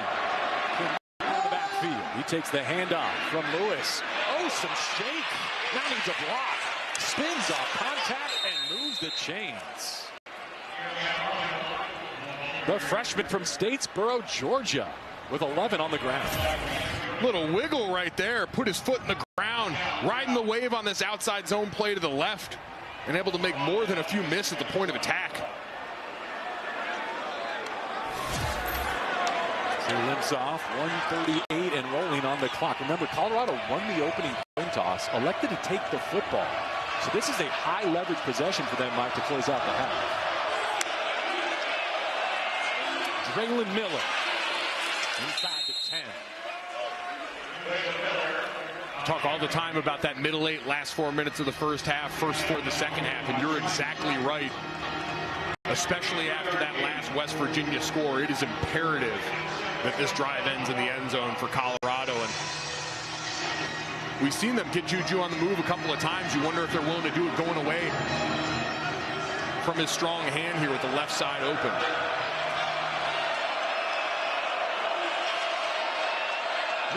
Downs available at the 2. It's 2nd and 7 in the red zone. Deep drop. Got it. Touchdown. Joseph Williams.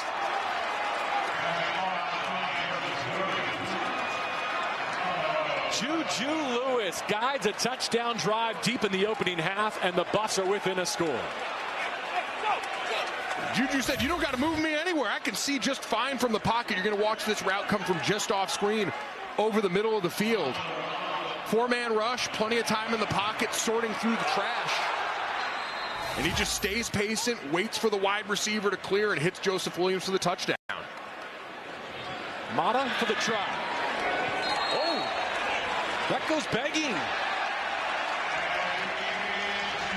He had made 105 consecutive PATs, but leaves one on the field here with 45 seconds to go.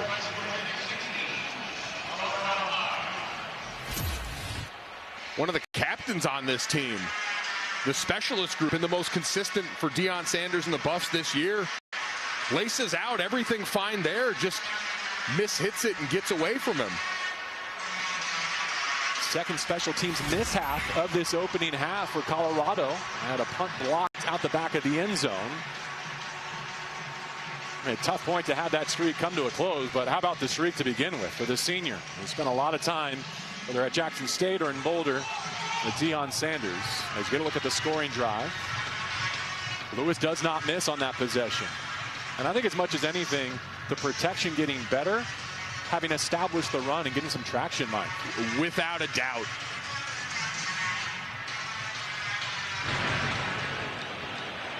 Fox signals fair catch. And we'll see about Rich Rod's appetite with 45 seconds and 2 timeouts. Another look at this touchdown.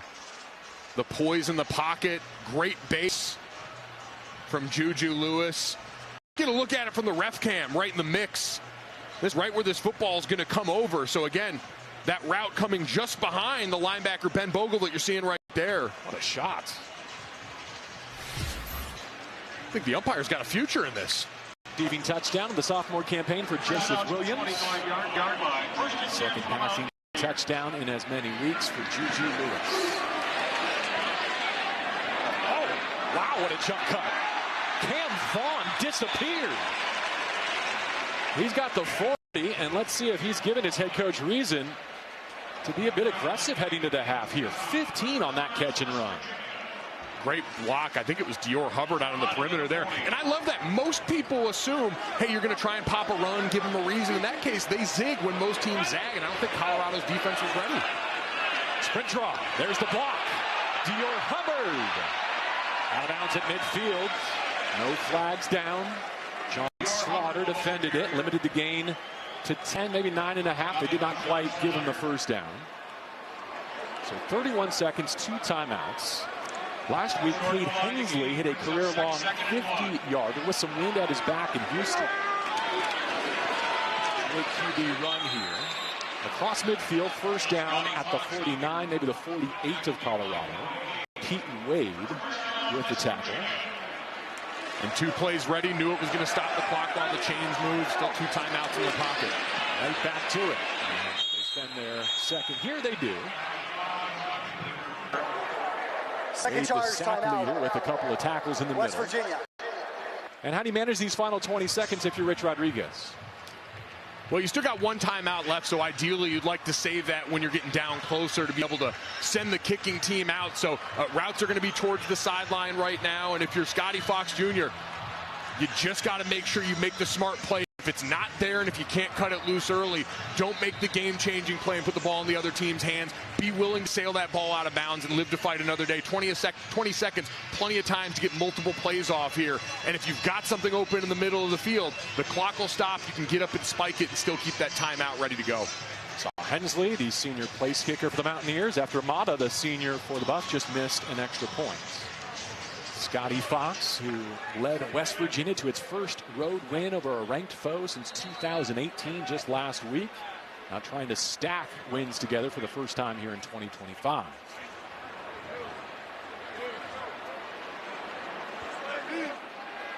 Coaching staff telling us he's played beyond his years these last couple of games. And he has next level arm talent. Let's see if he puts some of it on display here.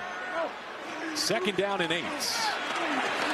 Steps into trouble and is sacked with a penalty marker down. Anquin Barnes Jr. rising to the occasion. Let's see if he's knocked West Virginia off track pending this penalty.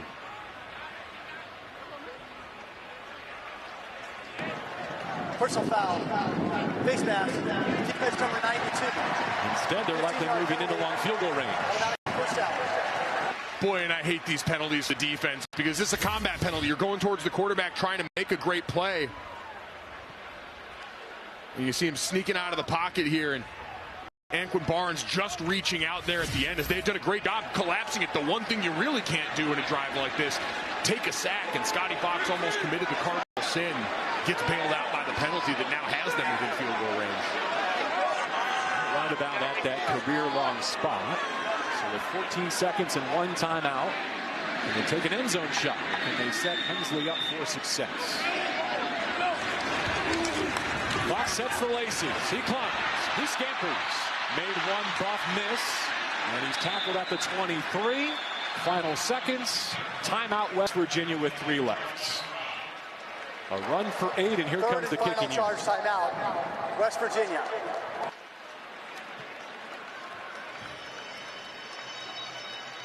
Jared, you want to set up this half-closing field goal try for us? Yeah, I spoke to Hensley right before the game, guys, and he was very candid with me about how unpredictable the wind is here inside the stadium, which is why he, on a regular basis, kicks in here rather than inside at their facility across the street. He feels like that gives him a huge advantage over the opponent's kickers who don't understand the swirling wind. He told me he should be good without that swirling wind from 55 in either direction, and right now, guys, there is absolutely no wind blowing here inside the stadium. You see the long from 50 last week. Thank you, Jared. This will be 41. Take the final seconds of the opening half. Remember, West Virginia will also receive the second half kickoff. Hensley is on. Oliver Straw. His puncher the holder. Here it comes from 41 to close out the half. And it's a good one for Hensley and for West Virginia. A 10-point lead and the football when we come back. Well executed there at the finish, aided by the penalty that overcame what could have been a drive-ending sack. And as you mentioned, the chance to swing that middle 8, getting the ball coming out of the halftime locker room. Cade Hensley with his 8th made field goal of the season. Let's go down to Jared with Rich Rodriguez. Coach, what's your evaluation of Scotty Fox there? He's competing hard. He missed a couple things that he'll learn from, but I like the way he's got command, and he knows what's happening out there, so that's a good thing. You got a bunch of tackles for loss, bunch of sacks. Are you getting that push defensively you want? Well, we're getting some negative yards plays, but we're giving up a couple big plays too. We got to fix that. All right, good luck in the second half. Thank you. Thank you, Coach, guys. All right, Jared, a passing touchdown for each of these freshman quarterbacks. Colorado and West Virginia in Morgantown. You're watching Big 12 football on TNT Sports, presented by Modelo. Our second second half in Morgantown, West Virginia. This Big 12 battle of mountain ranges, the showdown of freshman quarterbacks. West Virginia leads it 19-9. As you look at the first half stats for Julian Lewis and Scotty Fox Jr. Back to my friend Michael and JB Long. Hope you're having a great Saturday. Thank you for spending part of it with us. Fox will get the first crack at it here in the third quarter, but Juju led scoring drives on his last two possessions. Really started getting his feet under him in that second quarter, making his first start after some extended action last week. And you saw all the potential from the former high school superstar. The deep ball accuracy, the big plays, supplemented by an offensive line that I thought did a better job protecting and establishing a run. But him and Amari Miller picked up where they left off last week, and it's got the Buffs still within striking distance in this game. Before they kick, here's Jared. Guys, I just spoke to Deion Sanders, and he said that Juju Lewis now looks comfortable after getting those early jitters out. He looks good. He feels good about him. I asked Coach Prime about his message to the team at halftime. He said, listen, we came here for one purpose and one purpose only, no other reason, and that is to win the game. Coach Prime told me that collectively there is no way that West Virginia is a better team than Colorado is. Wow. He was more than confident in his conversation with the media and with us this week, saying things are trending the right way behind the curtains. They just got to translate it to the win column. And I think things trending deep in that half in a favorable direction, too. And not just with their quarterback getting in rhythm, but the offensive line settling in, Mike. Down two starters at both tackle spots. I thought they started to run the ball a lot better in that second quarter and did a great job of keeping their young quarterback upright. Buck Buchanan is sent it away. It'll be a touchback, and the news gets better, especially defensively for the Buffs, because Taufik Bayard, who sacked the first half because of a targeting foul last week, one of the Big 12's leading tacklers, leads them onto the field here, Mike. And I think this Colorado defense was the story early in this game. Came out, forced a couple of quick possessions from the West Virginia offense. Remember, this game swung on the blocked punt for a safety that then turned into advantageous field position for West Virginia. So that 9-point swing there, I don't think emblematic of the effort that Colorado's defense has put on tape so far today. Bob Livingston, defensive coordinator, called Bayard their rock on defense. He's got that club left hand as Fox goes to work, throwing on the roll, heaving into trouble. Unfortunate to get it back. Sean Slaughter playing that deep half, nearly came away with a pick. Both teams right now, as we talked about, comfortable with their young quarterback cutting it loose, but you're going to see right here the design rollout play. The second half is going to be defined by which of these young quarterbacks can avoid making that game-changing mistake that we haven't seen yet. Back to the lead blocker. Slaloming for a few. It's third down and long.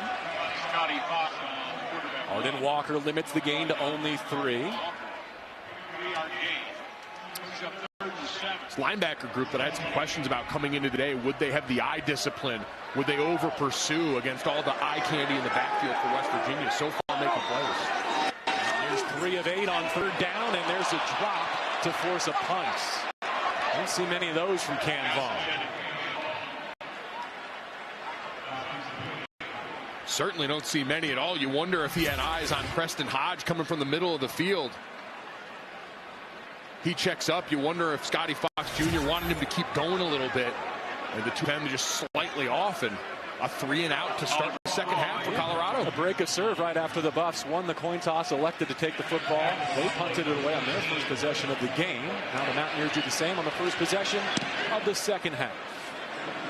Farrakhan has no chance for a return here. Tiptoes the sideline with a Mountaineer hop, and let's see where they mark it out. At the 32-yard line. Well, you talked about it as we began this second half, but look at the turnaround as both the quarterback and the 5 in front of them settled into this game. You saw some movement along the offensive line coming into this game. Andre Roy Jr. gotten the start at right tackle. They've now moved Xavier Hill out to that spot, and that group has really settled down now, and it's opened up a lot of the run-pass option passing plays and the deep shots that were the hallmark of the first half for Juju. But Buffs had only seen him a small handful of times. The spring game, Delaware, last week in the closing minutes against Arizona. So Juju's most extensive work, his first career start. And from a 2-back set, they try that left side. That's really how they got some traction offensively, is running around that corner. Certainly, with all the pressure that West Virginia brings up front, if you can catch them running away from that pressure and just get one win on the front side, you open up some big seams for this running back room, and that was how they were so successful in the second quarter. That's a four-man rush. Tight pocket. Swinging out to Draylon Miller. He makes one miss. Now it's Stiffwater. Carrico hanging on for that tackle. So third down upcoming for Juju Lewis and the Buffs. Even that play, hard not to be impressed by the poise of Juju Lewis. That pocket is bearing down around him, and he steadies, understands again where his outlet is, and this time makes an on-time throw and gives his running back a chance to make a miss in space for a third and much more manageable. David, the third down number for West Virginia. There it is going the other direction. Just 2 of 8 for Lewis and the Buffs. They'll take this snap with Draylon Miller in his backfield. Joseph Williams in motion. He climbs and takes off. Through contact and keep the drive alive. 6-yard scramble for Julian Lewis. In control, you're going to see him get pressure coming from the field side here. And once again, the offensive line does a great job protecting. The coverage is backing off, and he sees all that green grass. Mobile enough to take advantage. Miller pulled down from behind. Chase Wilson, who's a Colorado native, in fact played at rival Colorado State before making his way to Morgantown, gets credit for that tackle. Chase Wilson and Braden Siders, former high school teammates. Part of the bedrock of this defensive unit. They have raved about Chase Wilson and his leadership ability from the moment he stepped on campus. In the backfield, Darian Lewis able to get upfield and set up third down again. You're right about that linebacker, Chase Wilson. He's the only FBS player with 2 picks and 3 sacks to give you a sense of the versatility of his skill set. That versatility going to be on display here. They brought the zone pressure last time around. Let's see if they try and heat Lewis up now that he's been getting comfortable, and maybe give these guys on the outside a chance to go a little more man-to-man. Michael Welch in to pick up the blitz, and another completion on third down. Touchdowns from Mountaineers scoopers. Derek Carter Jr. knocked it out of the hands of Amarion Miller. Michael Coates Jr. with the recovery, and a game-changing takeaway early in the third. Somewhere Peanut Tillman is standing and saluting because the wind-up and punch by Derek Carter Jr. Phenomenal. Coming from the middle of the field. The Carter Jr. It's a great throw and catch. Juju Lewis was dealing already on that drive after Colorado had forced the 3 and out, but an incredible effort. He hit live speed on the umpire cam. Just how fast that went from a Colorado first down to keep this drive moving to a game-changing play, the kind of stuff you drill in practice all the time. Zach Galley, guys punching at the ball, trying to get just that. Scotty Fox set up for his second drive of this third quarter. Dior Hubbard returned from an early injury to be a force in that first half.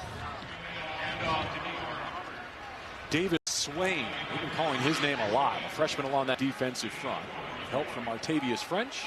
Gain of 4. Second and 6 at the 46. Swain's been active, but you're right about Hubbard, both on the ground as an influence coming out of the backfield. We saw him catch that long field to set up a touchdown. He's been great. Randy Gallagher, the motion man. They sweep him around the left side for a first down. A junior from Uniontown, PA, from a prep quarterback, settling in at receiver here with 8 on the run. And that's why it works, because on that play, who else is lead blocking for him but Dior Hubbard? You've got to be willing to do everything, present different options to the defense. They never quite know what to expect out of all these different sets. In motion at the snap. This time it's slammed. Jeff Weimer got a face full of merit. And the Mountaineers behind the chains. A couple of plays like this from Colorado where it's just disciplined rush by the ends, by the linebackers, controlling the backside of the defense. We saw them shut down the gadget play before, and now a great splash play there. Tackle for loss. Now an outset throw. Having to go to the ground, so no yards after catch. Hubbard secures it. One of the themes in this midseason turnaround for West Virginia and their upset win last week, their offensive line firing out the ball better. And also their limited blocking. So they get some of that here as Fox shoots. Cam Vaughn just had a drop and could not get away. And John Slaughter hangs on for the tackle. And you're in no man's land here. You're in the fringe area if you're Rich Rodriguez, so his offense staying on the field. 4-down territory. The right call here. You've seen them operated and calling plays with that in mind. Clearly knew from the jump this is going to be the way they went. Mountaineers just forced a fumble, and the Buffs get it back with a 4th down stop. Fox keeps the play alive, and he turns it over. Preston Hodge with the pick. On a pass intended for Cam Vaughn. It's a 4th down throw, so it was a worthy chance to take. The Buffs get it back. We said it's going to be about which of these young quarterbacks makes the game-changing mistake and throwing back across your body to the middle of the field. Just the no-no here. Ends up being a 4-man rush. He rolls, he breaks contain. And this got to be one of those spots you want to make the play. Live to fight another, tuck it in your arm and try and get the yards on foot. But you absolutely can't cut it loose in the middle of the field there. Ultimately, the field position swing, not all that different, but could have been worse had there been a return on that. Lewis after some points off the takeaway. Play action.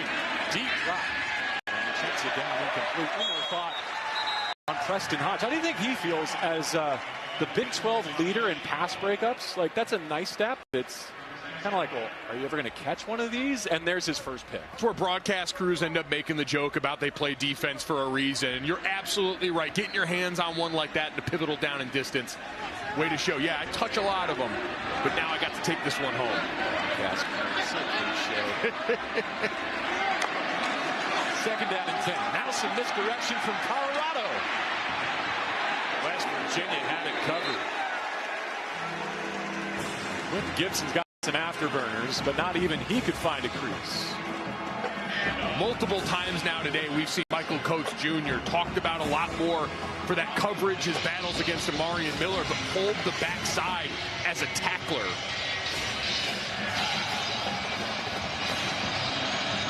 Matching 3 and 6 and 1 and 5 in conference records for Colorado and West Virginia. The loser today, in all likelihood, eliminated from bowl consideration. 8.5 to play. Lewis leaves his spot. Now resets. Creating something out of nothing, but it's incomplete. And so Colorado will have to punt it away, down 10. Both these defenses, an awesome start to the first half. Colorado shutting down West Virginia in the first drive. West Virginia creating a turnover. Colorado responds with one of their own. It's been a back and forth defensive effort for both of these units that maybe came in hearing a lot about the young quarterbacks and everything that they were going to do and took that personally. It's reminiscent of how this game started before, like you said, West Virginia was able to crack it open with that block punt out the back of the end zone for the first two points of this game. This time able to get a helicopter punt away to Fox. In the afternoon sky, he fields it and fights forward for a yard or two on the return.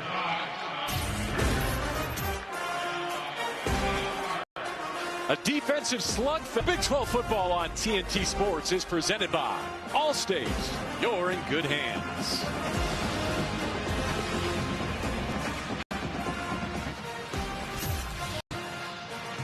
We're not the only ones enjoying ref cams a day. Anytime you have a guy mic'd up, college or the NFL, ooh, big smooth. He's wearing a wire. Good. Pressure in his face as he heaves another interception. Scotty Fox Jr. to John Slaughter, the sophomore safety. And the Buffs are teed up on a short field.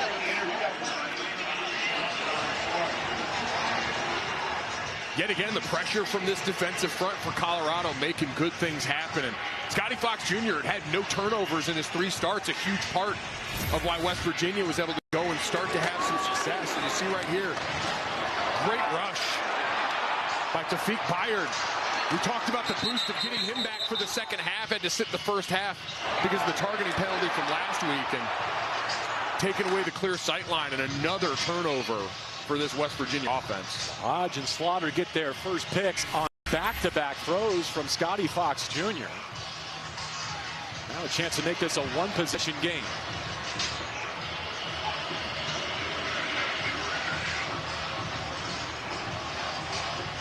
For a defense that's given up 105 points combined the last 2 weeks. I know West Virginia offensively is not Utah or Arizona, but this feels like forward progress for the Buffs on that side of the ball.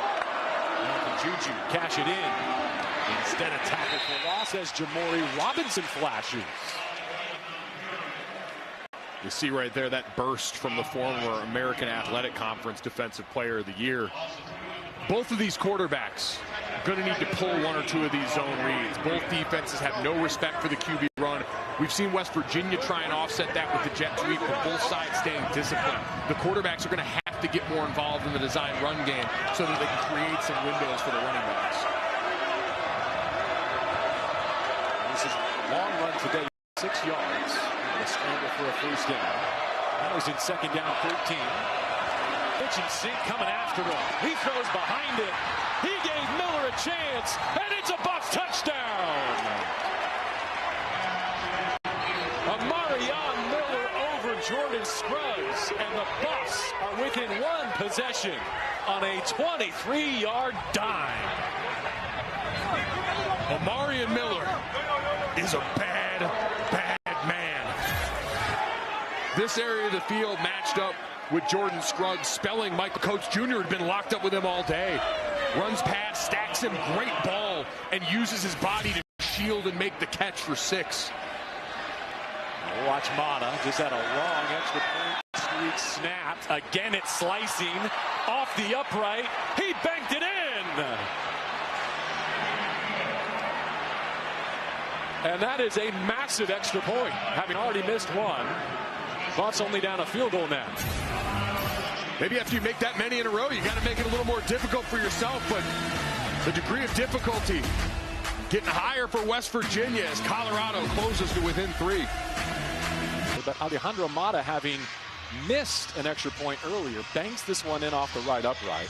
He had his streak of 105 consecutive PATs broken. He and Prime go way back. I think the head coach saying, we're going to need you here in crunch time. Knowing he's got to build this guy up, trying to push all the right buttons right now. And to start the second half, Deion Sanders certainly doing just that. Cannon puts another one in the air. And how about if you're West Virginia? I think some confidence in Fox eroded, lost, rattled. You tell me, because he's thrown back-to-back pickups. Saturday night is all right for a fight. Brace yourself for All Elite Wrestling Collision tonight at 8 on TNT, and now streaming on HBO Max. I think to settle Scotty Fox Jr. down, you've got to get him involved in the design QB run game. They've tried the jet sweeps to hold the backside. I think he's got to pull a couple of these zone reads. We've seen them run counters up the middle for runs and distances. I think he's got to pull a couple of these zone reads to keep the defense honest. That's for 65 last week and a win at Houston. Through the left side, but the momentum building for Taufik Bayard and this Colorado defense. Trying to go tempo here, a double-edged sword, because you go another quick 3 out, your defense was just on the field. The motions in the backfield, they swing it his way. 8 blocks. A squeeze through to the 32-yard line. French knocked him off his feet. It's a gain of 5. About 4 left. On third down, as you get a look at Livingston. His goal today was to play much better on 1st and 10. It's been a massive issue against the Utes and the Wildcats the last couple of losses. Third down and 3. Gonna get off the grass again. There's a third down completion on the slant. Jeff Weimer. The confidence builder for Fox, a gain of 11. And that matchup he went to against Teion Parks, defensive back in for DJ McKinney, one of the best defensive backs in the conference and on this team, not available for Colorado today. Spencer Bowers steps to the West Virginia backfield. The match point. He does take it. Stiff onto the edge. Tries the length of his body near midfield. A good first down run. Down through Martavius French for 5. Great job warding him off there by Bowers in this offense, and all of a sudden they're back on schedule. There it is. QB pulls, trying to shake a safety. And John Slaughter just picked him off. was able to wrap up the tackle, but you called for it, and Fox has the field. And I think that goes a long way. They had Grayson Barnes, their tight end, as kind of the police escort for him on that side. And now you saw it right there. The backside end had to stop his feet a little bit. Everyone has to think twice. Momentum now building for this Mountaineer offense. Knockback from the offensive line as they reset that line of scrimmage, and all their backs have to do is ride the surge for 4. It's similar to what their defensive coordinator, Zach Alley, talked about with pressure. You've got to give them enough early so they respect it when you bluff. It's the same with the zone read. 5 minutes to go, and a fast-moving third.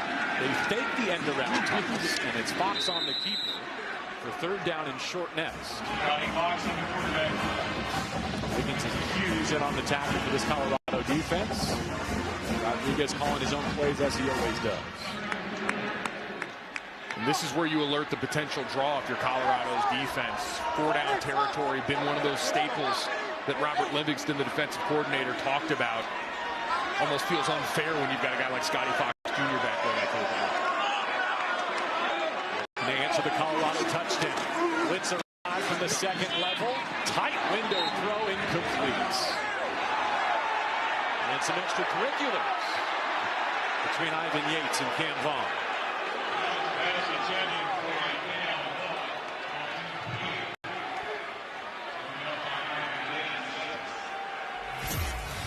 Get another look at this out here. Pressure up front, got to get rid of it. Ball's in a good spot, just a great play by Yates. And then you see at the end here a little bit of a hold. 4th down from empty. Fox able to wiggle through. With Anquin Barnes on his back. Takes a 340-pounder for a ride. The second week in a row. Last week, it turned into a full-blown touchdown run on 4th and about the same distance. Calling for quarterback draws. There's no dropping back to try and sell it. It's immediately put your foot in the ground and go. Send it out through Fox to the air, to the sideline.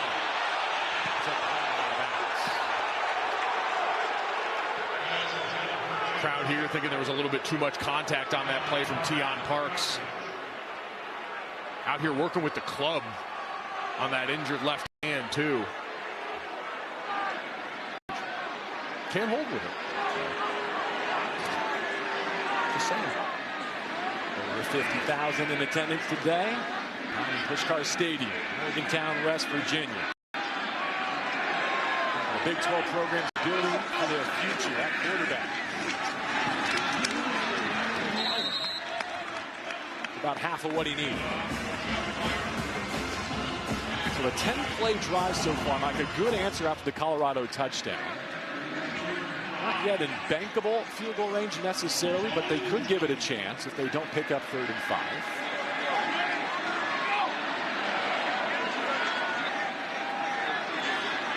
Guys up at the line of scrimmage, all-out blitz look could be another spot where you call the number of the run game. Potentially playing for 4 downs. You got little bodies, not by big ones. 12 on 3rd down. Off the ball fake, a heave to the end zone. There is a flag. It's incomplete, but a flag down in coverage.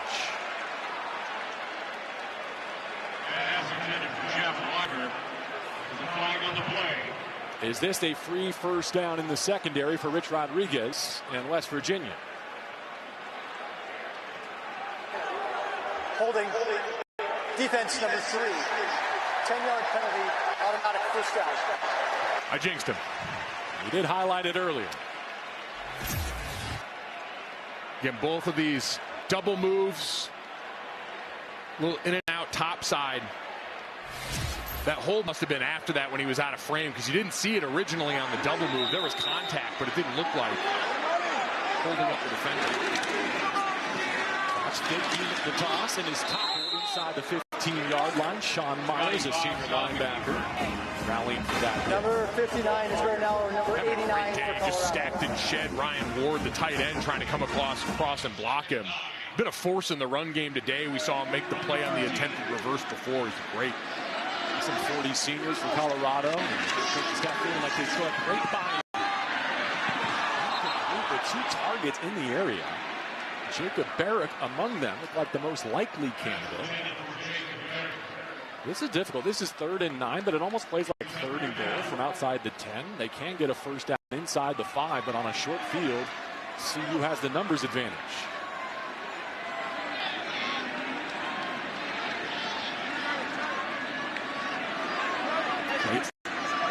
Getting some smaller personnel on the field right now. Grayson Barnes back in at tight end. Get another receiver, so they're in 11 personnel, which means Colorado now has the chance to match as well and to play the substitution game. So the clock hits short there. Will they have to spend a timeout? They will. First charge timeout, West Virginia. High leverage moment. You hate to use a timeout on offense in a 3-point game, but I think Rodriguez, knowing that this could dictate the outcome in a big way. Big time, which is why I think he was hemming and hawing a little bit about what they wanted to do. So you're late getting the personnel on. Stand over the ball. Colorado has the right to match and wisely goes and takes their time getting bodies out there to force him to burn that timeout. That in a 3-point game feels incredibly valuable later on. Los fans, it's been great to welcome you to TNT Sports and Big 12 football. This week, next week, we'll see again Mountaineers. West Virginia going to Arizona State. Kenny Dillingham and the Sun Devils on a bye this week after winning in Ames last week. 1 p.m. Eastern on TNT, True TV, and HBO Max from the desert. 3rd down and 9 in the red zone. And a 3-by-2 set. It's more Hubbard in that right slot. Fox from empty. Coming after them. They get home. A 3rd down sack for Colorado. Arden Walker in a big spot.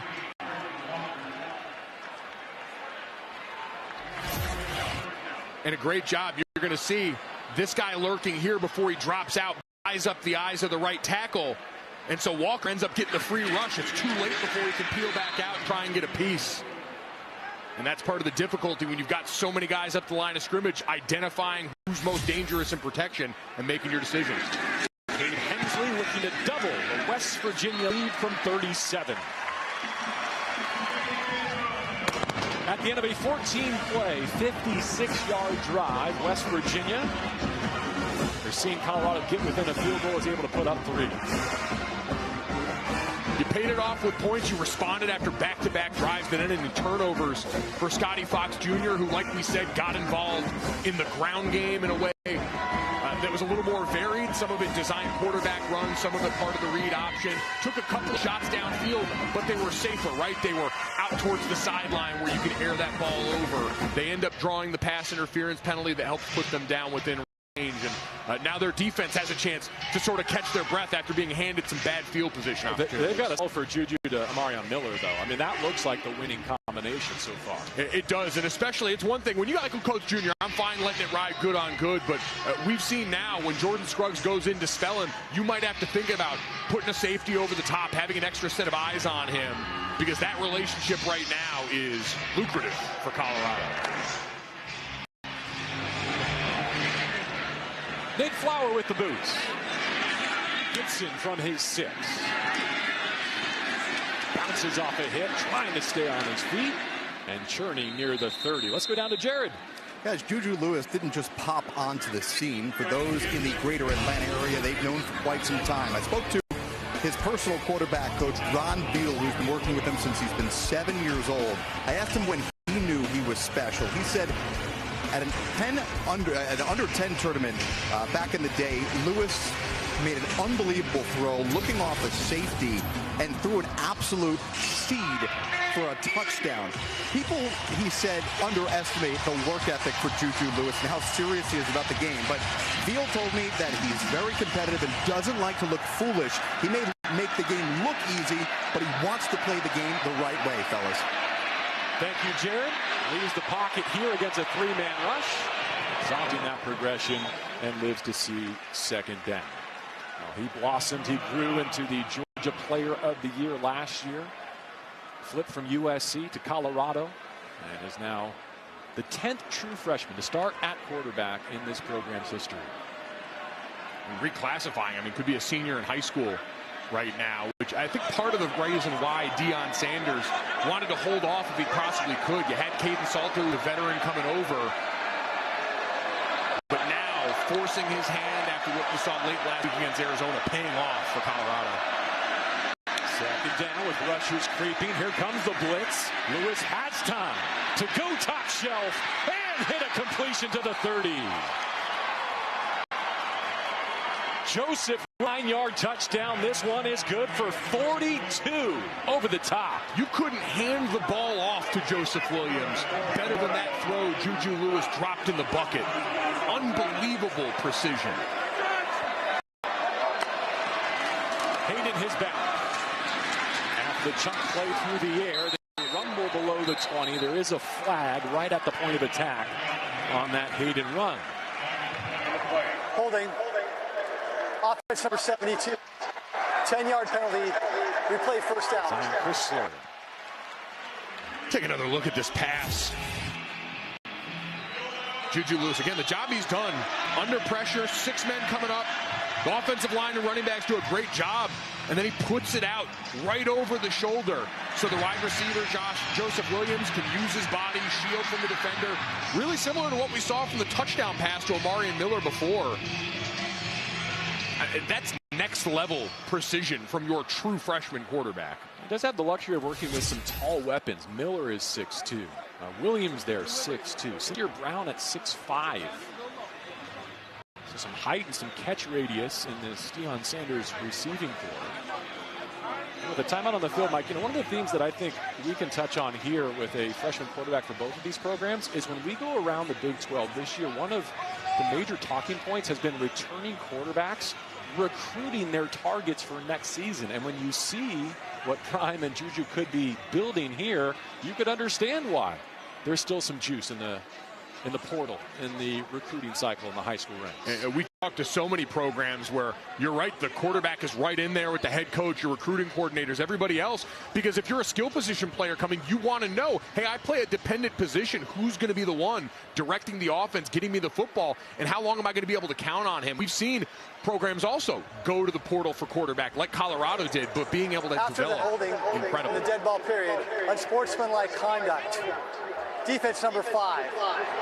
15-yard penalty, automatic first down. Palms to the sky indeed. See if we can find it for you on Fred Perry.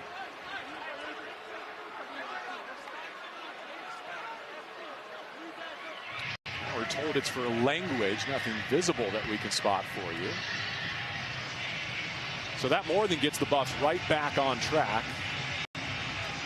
Looking to capture the lead here for the first time today. Now, Lewis has 7 passes for at least 15 yards, 5 for 20 plus. So he's attacking vertically in his first start as a Buff. That's Traylon Miller in motion at the snap. 4 Mountaineers coming after him. They roll the pocket to his onside. They take 3 on a short completion to the 20.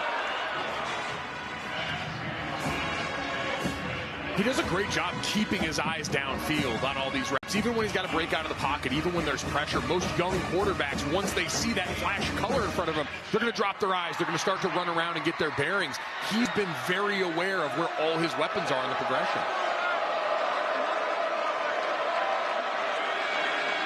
Final 30 seconds of the third. Lewis attacks and slides. Mark him down where those hips lowered about the 17-yard line. And Deion says, let's take this to the final frame. After 2 embarrassing losses, Prime said he was well aware of what the issues were and that he would get them fixed. One of the solutions, Julian Lewis, trying to guide a fourth quarter comeback. The third quarter. You're watching Big 12 football on TNT Sports, presented by Dominate the dude in front. It's on. Deep drop. Got it. Touchdown. He gave Miller a chance, and it's a Buff touchdown. They blitz it. Oh, they got there. It blocks. He takes the handoff, and he is in. Just would not be denied. Farm tackles, keeps the feet chopping. Fox pulls. He flips. And the Mountaineers put it in the paint. Well, both these programs, they're depleted, they're scarred, but they're still fighting behind their freshman quarterbacks here in Week 11. CU and West Virginia. Let's go to the fourth. Raylan Murray the back for Juju Lewis. 4 plays, 53 yards on this possession. Looking for the go-ahead touchdown. 3rd down and 4. Into trouble. Incomplete. Fortunate it was not intercepted as he tried to fit it into Joseph Williams.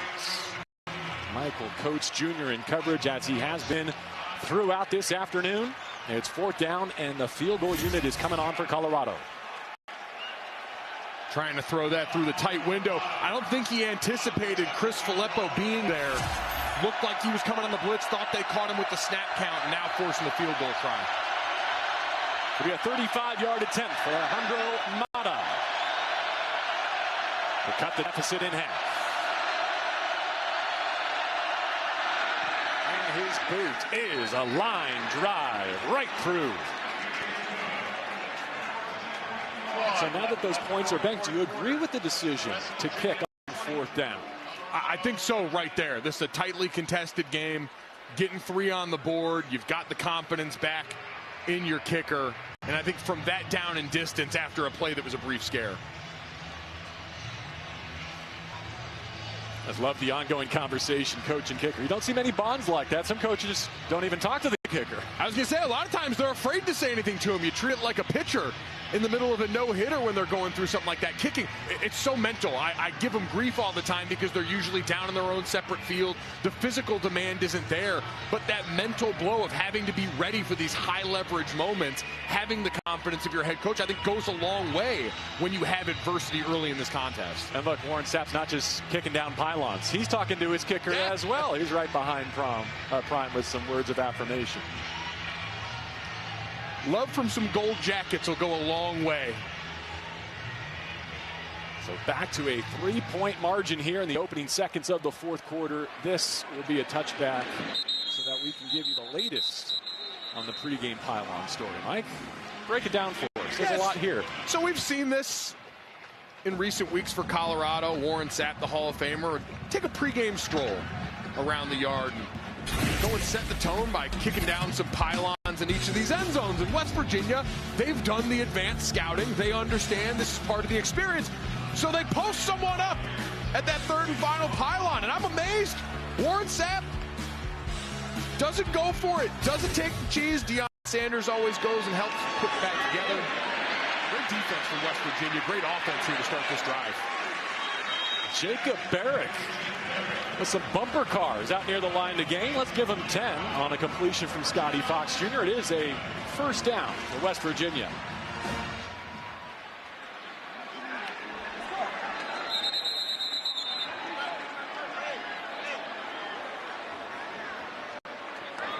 Previous play is under review for purposes of reviewing the line to gain. Let's see if he did get the line to gain.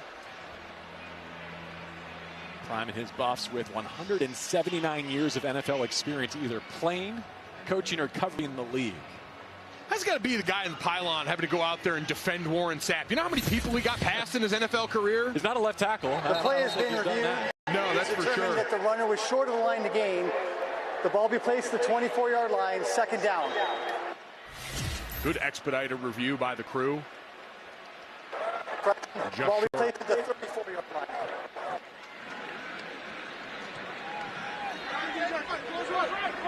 Might get a coach translator on that one next time we're in studio with Lefko in the game. Good crease. Your Hubbard able to pick up that 1st down that Barrick left behind with a run for 7.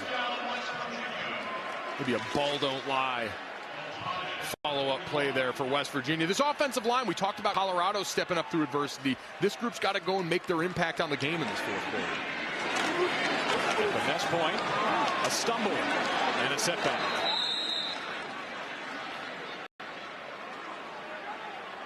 The way that looked, you're just thrilled the ball is still with your team, because a lot of times on those mesh read plays where the ball's in the belly of the running back, he's not sure if he's going to pull it, we see that hit the deck. Moving quickly here on 2nd and 11. Down the line, back to Barrett. Came in with 4 catches on the season, has a couple on this drive. This is a critical 3rd down for West Virginia as the momentum has flipped to Colorado. Here comes the blitz. Free runner and a throw complete, but well shy of the line to gain. Dior Hubbard on the catch as Fox knew he was hot off his left side. Able to get 3. It's 4th down, and he's heading to the sideline. West Virginia set up to punt here 2 minutes in the 4th quarter. As hot as this Colorado offense is, I understand that. You want to make them work the long field. The big plays have been the engine, but you got to give your defense a fighting chance right now, and that potential here just too far out of range to go for it on 4th down. Straw sends it away to Quanell Farrakhan with a fair catch above his 10. So you said right decision for Colorado to take the field goal. Lead here in the 4th quarter. One of the things he told us this week is that our shortcomings should not prevent West Virginia from playing hard every rep. For more on his competitive nature, here's Jerry. They've heard of the hard edge mentality. Well, they've gone back to old school ways here over the last couple of weeks, enduring a long losing streak. Coach Rodriguez instructing his coaching staff not on a Tuesday, a Wednesday, or a Saturday, where a guy loafing and doesn't get called out and addressed for doing so. How competitive is Coach Rodriguez? Well, he said he doesn't like to be around people in a non-competitive, who are non-competitive in a sports environment. In fact, he said, guys, he gave his wife not 1 but 2 concussions recently while playing pickleball. Guys, it was match point, of course, and they were by the kitchen, and he bumped her. If we're going to keep score, he said, don't you want to win? Well, from the pickleball court with his spouse to now on game day with his Mountaineers, looking to stack wins for the first time this season. Tight quarters in the kitchen. You've always got to be careful. Glad the misses is okay. 2nd down and 10. Juju able to keep it alive and find a receiver. Up to the 20-yard line. Miller there. Looked like a couple opportunities for a holding flag, but I do not see any laundry. It's a clean rep by CU. And 3rd down upcoming. Been a few of those today. If that's how they're going to call it, then you have to adjust his players down on the field. Juju Lewis adjusting, keeping the ball in play. 3rd manageable. To the right side. And through to the 25. Dallin Hayden 1st down. The poise in the pocket been a story all day for Juju. Here's that 2nd down, and you see the pressure from Fred Perry coming up the field right there. And able to get up, work his way out through that seam to the right side and move the chains. Down 3 with a new 1st down. Can't find a target. Now he's going down. Having eaten back at the 15-yard line. Devin Grant, a senior, with a sack, -10. And this all because of some miscommunication among the wide receivers over on the left side of this formation. You saw Juju patting the ball because over here you're going to see multiple guys in the same area bunched up in the same spot. And so you've got all those West Virginia defenders clouding the picture for the freshman quarterback.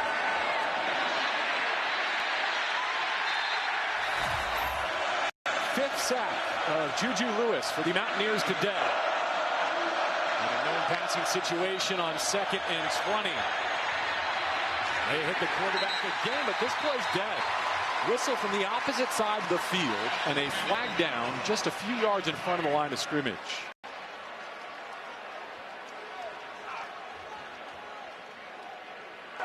Prior to the play, false start, offense number 4. 5-yard penalty, replay 2nd down. That's Miller out on the perimeter. Remains 2nd down. One of the big play sources all day, that connection with him and Julian Lewis growing. And the Siege getting a little antsy there. Ever so much. 6 catches, 130 yards, the touchdown. But he backs his offense up even farther. 2nd down and forever. And Miller's got nowhere to go.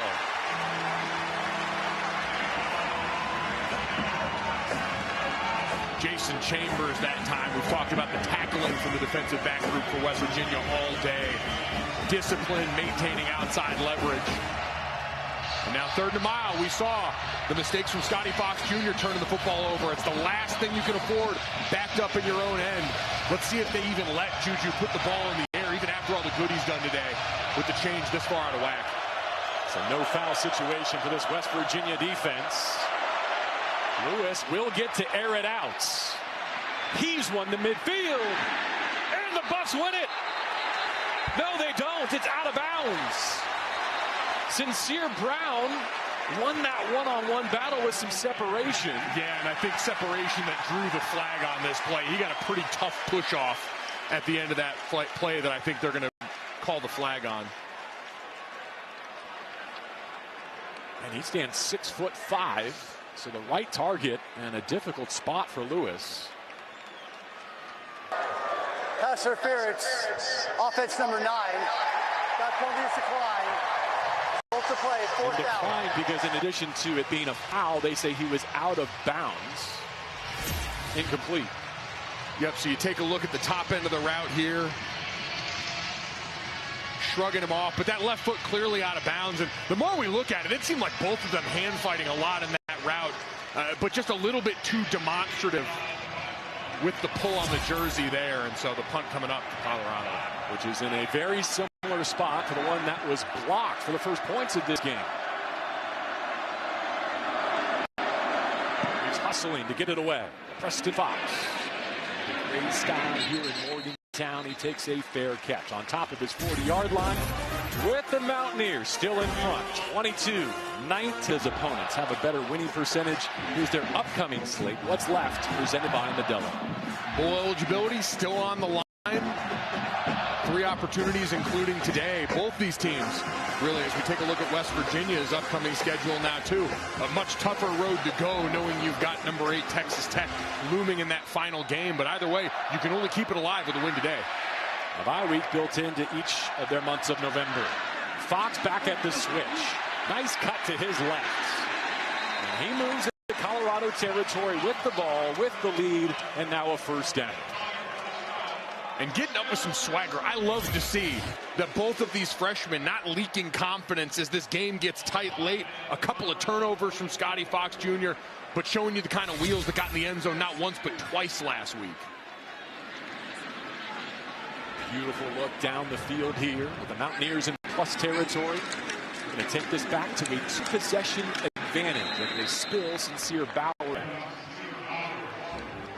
Bowers and Hubbard in the backfield today, as it has been for much of the second half of this schedule.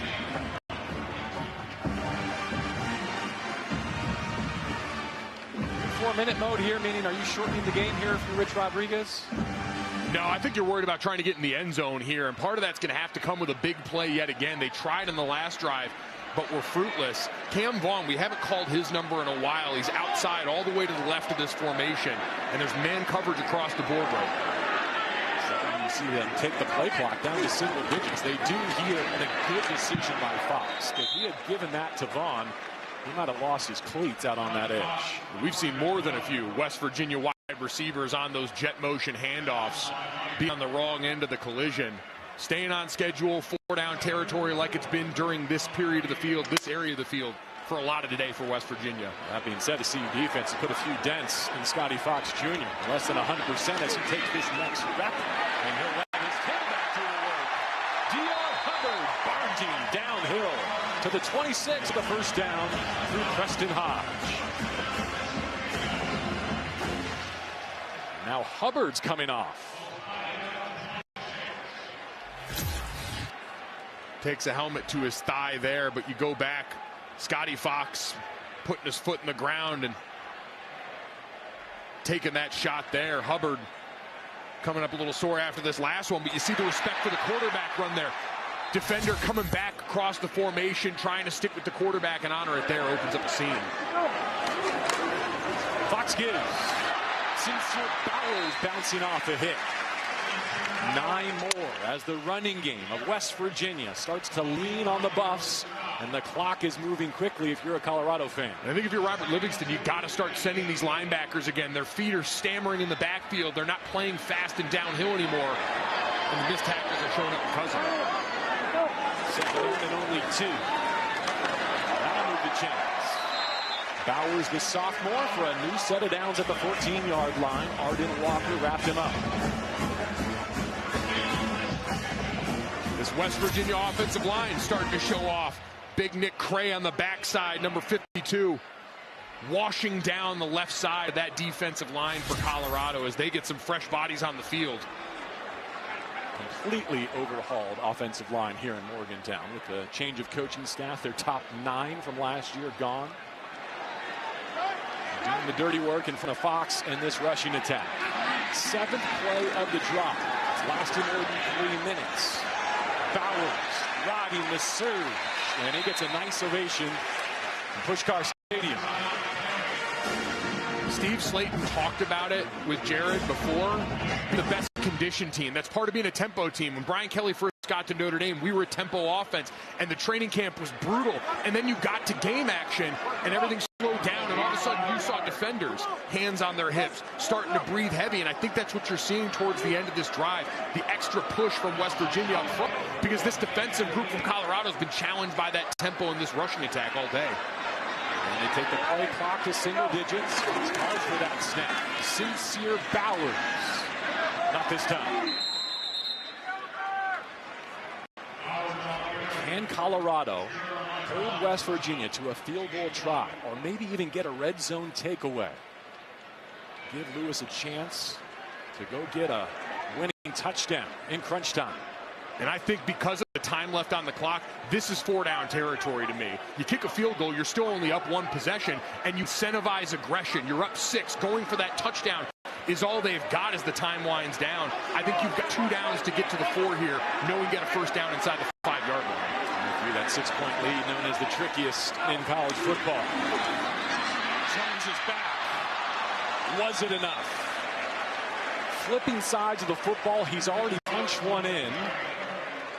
We're waiting on the spot and the signal. It's 4th down. Fist in the air for 4th down, not by much. And again, that yellow line is unofficial. I'm surprised they're not taking a look at this. It looks pretty close. And they actually changed that up and give him the first down on that. So it's now 1st and goal after an additional look by the officiating crew. Like I said, the yellow line never lies. Jones stays in. Offset right. Fox feeds him. Turning the feet. He's back in with his 2nd rushing touchdown to make it a 2-score lead.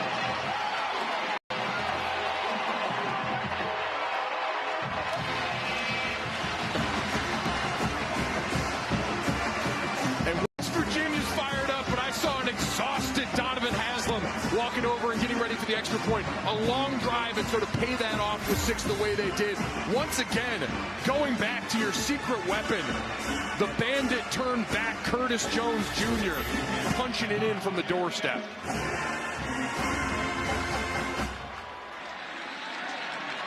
Hensley, a right-footed swing to make it a 10-point lead at home for West Virginia in search of their 4th win.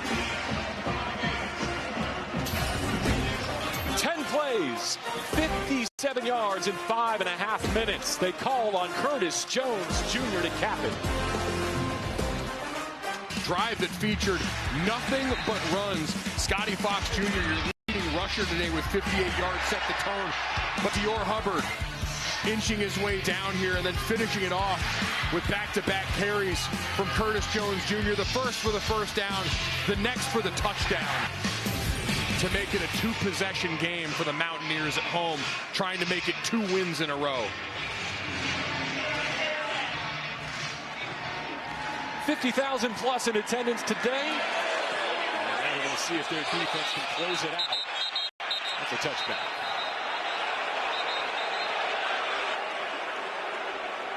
Sneak Sincere Brown back there, it looked like, to get a kick return. West Virginia doesn't like it, but it's Game Julian clock Lewis back to work. Set the game clock to 4:15. Just a clock adjustment there. Now he's chasing 10 points. And we saw in the last drive, I mentioned that 3rd and a mile play where they actually did let Julian Lewis turn the ball loose downfield, try and make a play. Now you pop the governor off this thing. 4:15 left, down 10 points. You got to go.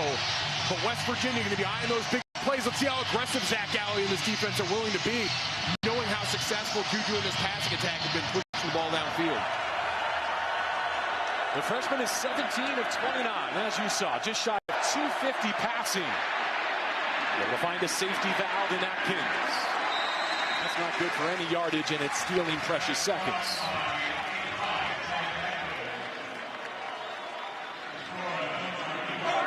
Late insiders who did not talk to the Buffs in either recruiting process. From Wyoming to West Virginia with 20 friends and family members in attendance. In on that tackle. There's a check down. Hayden able to move the chains. Real voice among those Mountaineers holding him up. First down, Colorado with 3.5 to go. And West Virginia fine with that. Clock keeps ticking. They're putting a lid on this defense and trying to rally and tackle everything in front of them. Blitz coming. Lewis hit. He's turned and sacked for the 6th time. Ben Cutter triggered there. It ties a season high in sacks for West Virginia. And who else but Fred Perry making his way down here, flashing the quarterback, forcing him to the left. 3 minutes ago, 2nd down and long. Lewis slides the launch point. Now reverses field. Scrambling, 30, 40, and out of bounds. You pointed it out. He will not be sped up. If nothing else, the poise he's put on display today, I think, inspires confidence for Colorado. Completely agree. No matter the outcome, you've got your quarterback of the future now in Colorado, showing you in his first start exactly why you thought he could be just that. 2 downs to get 5 yards if necessary. Off the play fake. Top of his drive. Searching. Spinning out. Juju Lewis. First down, Colorado. Draylon Miller cruises out of bounds below the 30. Unflappable. I'm trying to avoid the rampant hyperbole, but the poise that we've seen all day long. 3-man rush, knows he's got time, nothing there initially, so spins to the outside, keeps his eyes downfield the way they've been all day long, and makes a play. 31 yards. And keep the Buffs alive. Oh, he's ripped down. Was it clean? No flags yet. It's another sack for the Mountaineers. This one belongs to Marshawn Oxley. And I think they're saying he got him by the hair. 2 minutes. Timeout.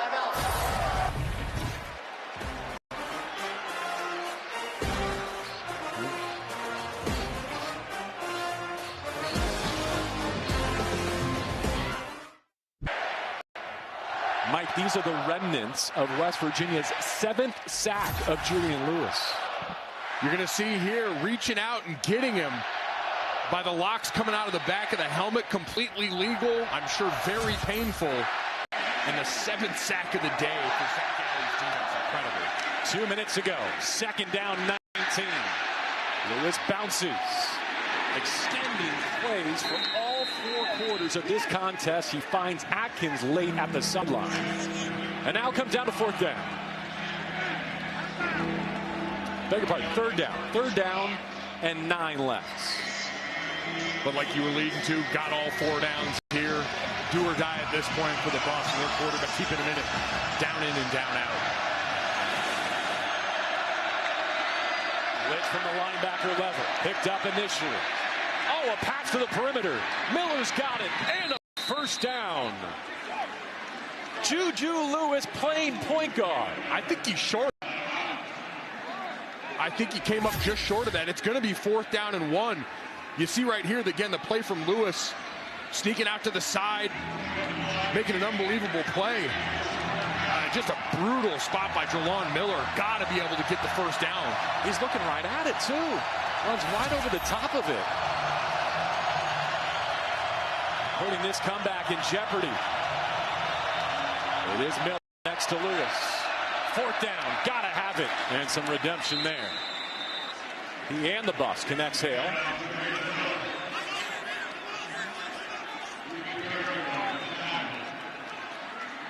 Clock stops under 2 minutes while they reset the chains with precious seconds.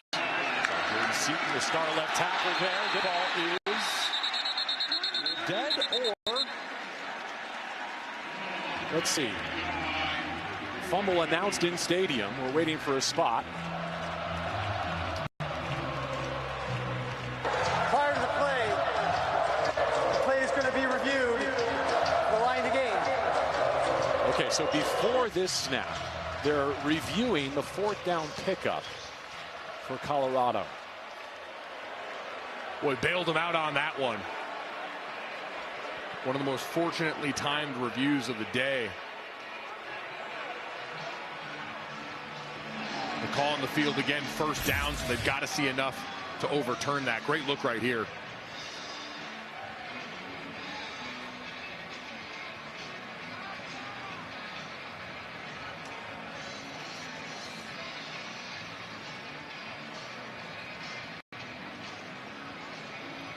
Yellow line here. And I think we saw from that other shot, the knees stayed off the ground long enough.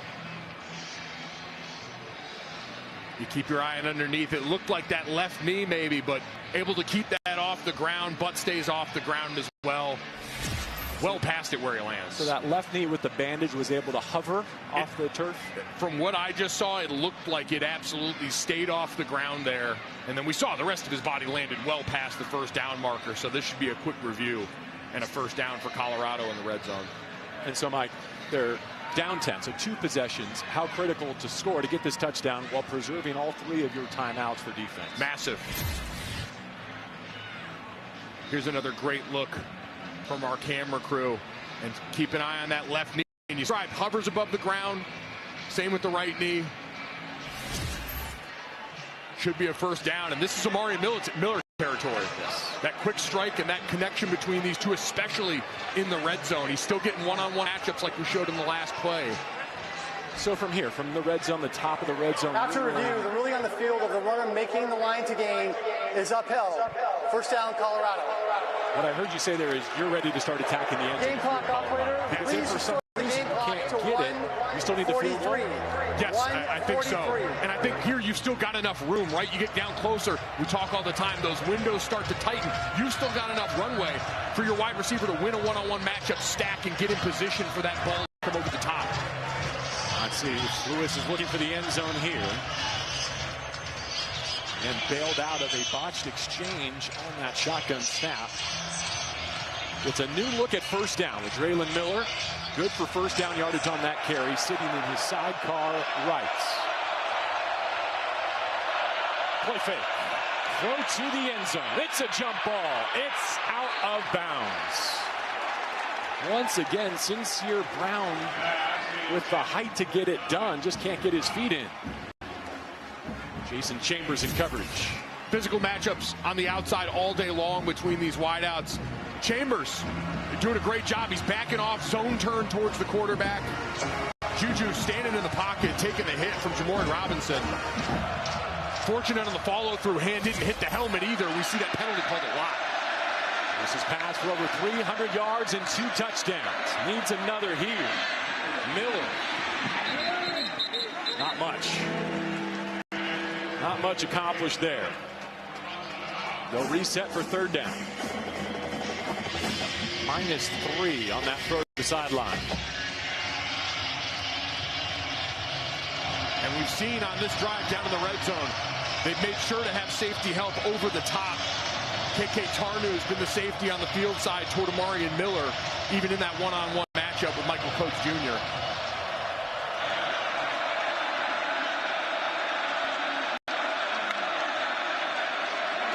Lewis facing the blitz. To the perimeter and out of bounds. Well shy of the line to gain, and so a decision for Colorado here.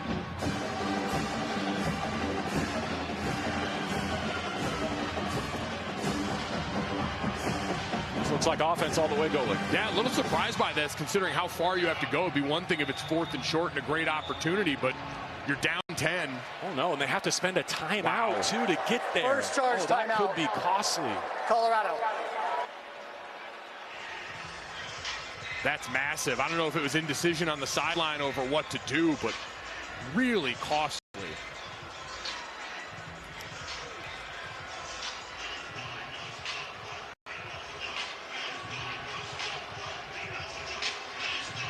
West Virginia looking for a wire-to-wire victory at home today against Colorado.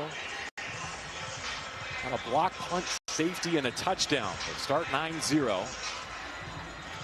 Colorado able to get it back to a one-possession game a couple of times. It was a 3-point deficit, and they sent it back to the Mountaineers, who went on a 10-play, all-run touchdown drive to build this 29-19 advantage. That's the difference. The West Virginia offensive line stepped up, made a big play, and it seems like Alejandro Mata coming out. So that timeout clearly questioning the decision, electing to kick the field goal, which I think was the right move, but should have happened without you having to use one of those 3 timeouts.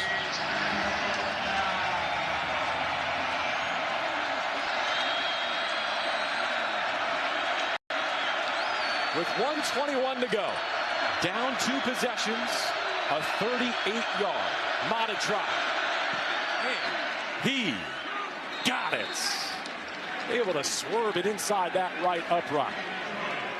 And so now West Virginia's lead is a touchdown with 76 seconds to go. But having to use a timeout to get there, Mike, how does that change Colorado's strategy here as they're desperate to get the football back one more time? Yeah, massive. You can only stop the clock 2 more times now because you're south of that 2-minute timeout. Not having that as the backdrop to this completely changes it. So again, the right decision, I think, there, considering how backed up you were to take the 3 points being down 10, but needed to be made. Now there's no error here. So West Virginia will look to close this out and get their 2nd consecutive win for the first time this season. If they can get possession and pick up a first down before they turn their attention to Tempe next week, we'll be there with them here on TNT Sports. Colorado heading into its bye week next.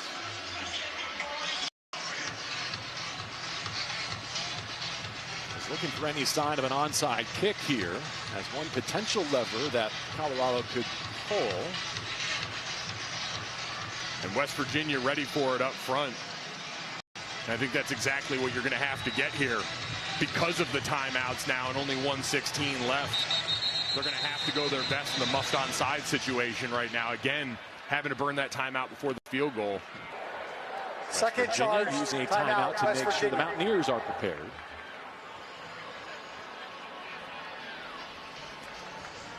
Coming up, it is the Big 12 college football post game presented by Geico. Adam Lefkoe, Champ Bailey, Takeo Spikes, and Victor Cruz. All suited up, ready to go. We got the second part of Champ's interview with Prime still to come after this contest. We mentioned down though, minute 16 left. So even if you stop it for no gain in the first 2, bang your timeouts right away, you're still talking about getting the ball back in the best case scenario with probably less than 30 seconds in this contest. So you got to sell out here for the onside and see if you can make a play. West Virginia, the hands team on. Fox, the deep man. Buck Buchanan, the senior from Longview, Texas, handles the kickoff responsibilities for Colorado. Straight ahead into the pile. And the Mountaineers for Colorado. Straight ahead into the pile. And the Mountaineers covered up.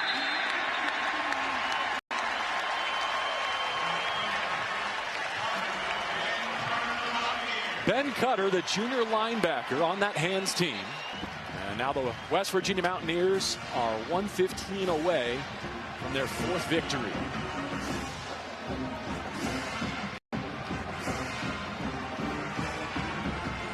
They're going to check on him right now. You wonder if he's took a shot on that play. Going for the scramble kick up the middle. He gets landed on there at the end of the play. I wonder if that's maybe what they're taking a look at. By the way, to be a linebacker on the hands team, you got to be a bad dude.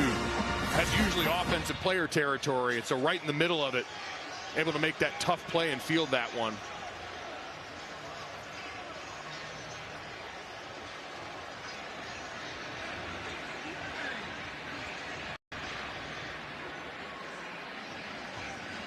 Prime in Colorado sorely missing that 3rd timeout right here.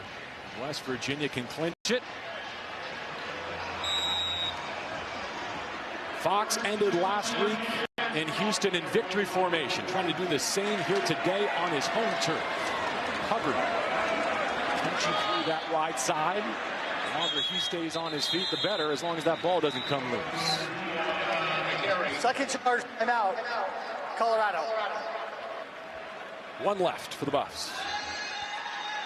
Rich Rodriguez relaying a story in that end-of-game sequence from Houston and their win over a ranked team where he was coaching his freshman quarterback on every dimension of victory formation, and Scotty's response was, Coach, it's not that hard. I got this. And it seems like a little thing, but that kind of confidence and swagger from a guy who's just making his 4th start as a true freshman Mountaineer, it shows you why. He got high praise from everybody. You talked to Zach Alley, the defensive coordinator, said, he's got a chance to try and make this his team going into next year, and as a guy that could be a captain based on the leadership ability, the it factor he's had since he stepped foot on this campus. There were 2 troubling interceptions. They came on consecutive throws in this game, but Fox did not flinch. Went right back to work, and he's got his Mountaineers in position to win back-to-back games. They keep it on the ground, of course.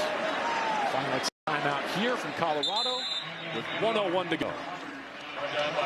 Third final charge timeout, Colorado.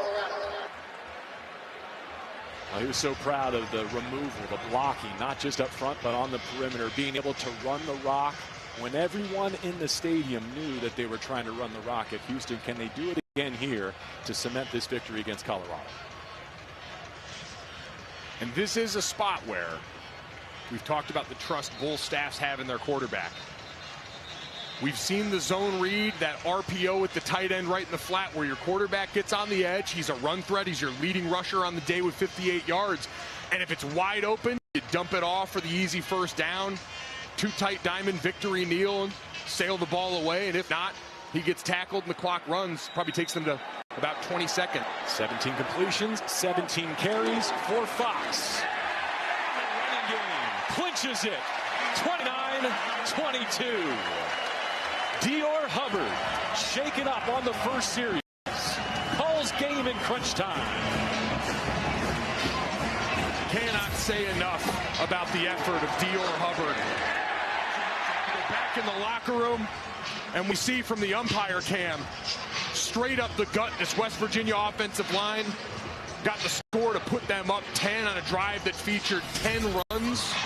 And now they get to finish it off. Scotty Fox getting real comfortable in victory formation now 2 weeks in a row. The snap and the knee. And even though they lost to TCU, they played well that day too. So it's a month worth of quality work for Fox and the Mountaineers. And they'll take another win to Tempe next week to challenge Arizona State. Incredible resilience to see Rich Rodriguez, Deion Sanders sharing the embrace there. 2 quarterbacks that I think both can walk out of this stadium feeling very good about the future of their programs in the hand of 2 great true freshman signal callers. Well, they once crossed paths in 2021 with their sons at the switch playing quarterback in that head-to-head matchup. Now on the Big 12 stage with 2 first-time play callers sharing an embrace before they go their separate ways. Look forward to seeing them for many years to come in Morgantown and in Bowling. Cannot tell you how impressed I've come away on both sides. Again, there are no moral victories, and I know Deion Sanders in that post-game locker room won't be trying to preach that. But there's got to be a small part of them that's seen what they put on display at quarterback and feel very good about where they're going towards the rest of the season. Forget the redshirt combo. That's your guy. I mean, despite being sacked 7 times and heated up plenty of other occasions, 22 of 35 for 299 passing, 2 touchdowns, and no interceptions for Juju. Let's go down to Jared one more time. Well, Mrs. Rodriguez is here, who looks okay after the concussion that Rich Rod gave her a couple weeks ago. Hey, listen, you talked about a couple weeks ago going back to old school ways. For the first time this season, you've won back-to-back games. How much progress has this team made? Yeah, sorry, lost my voice, a little sick, but our guys kept playing. You know, we got a lot of work to do. You know, we didn't really play great today, but they stay engaged. Our crowd was terrific, and the future's going to be bright. 10 sacks over the last 2 weeks. What have you learned about your defense? Well, we got some guys that can rush the passer, and our defense did a pretty good job, but we got a lot of work to do. We'll be okay. You went out of your way to talk to Juju Lewis after his first career start. Why was that so important for you to talk to him? I thought he played phenomenal. As a true freshman, we got true freshmen. Both those young guys did a great job, I thought. What'd you think of Scotty Fox after throwing those 2 critical interceptions, bouncing back? He's a great competitor. He's always engaged in the game. He's getting better every week, and I think the future's bright for him, too. You got to get some rest. I know, get some. Thank you. Coach Rodriguez, appreciate it. Guys, back to you. And maybe some warmer weather when we get together in Tempe next week. We said it a couple of times, but there is snow expected in the forecast here, perhaps as soon as Monday. You know what? Easy to feel good. Rain, snow, or shine with the quality of quarterbacking here in West Virginia and the quality of play from this football team under Rich Rodriguez. All right, the guys will talk to Scotty Fox coming up in just a bit. For Mike Golick Jr. and Jared Greenberg, I'm JB Long saying so long from Morgantown. For now, you've been watching Big 12 football on TNT. Back to Lefko.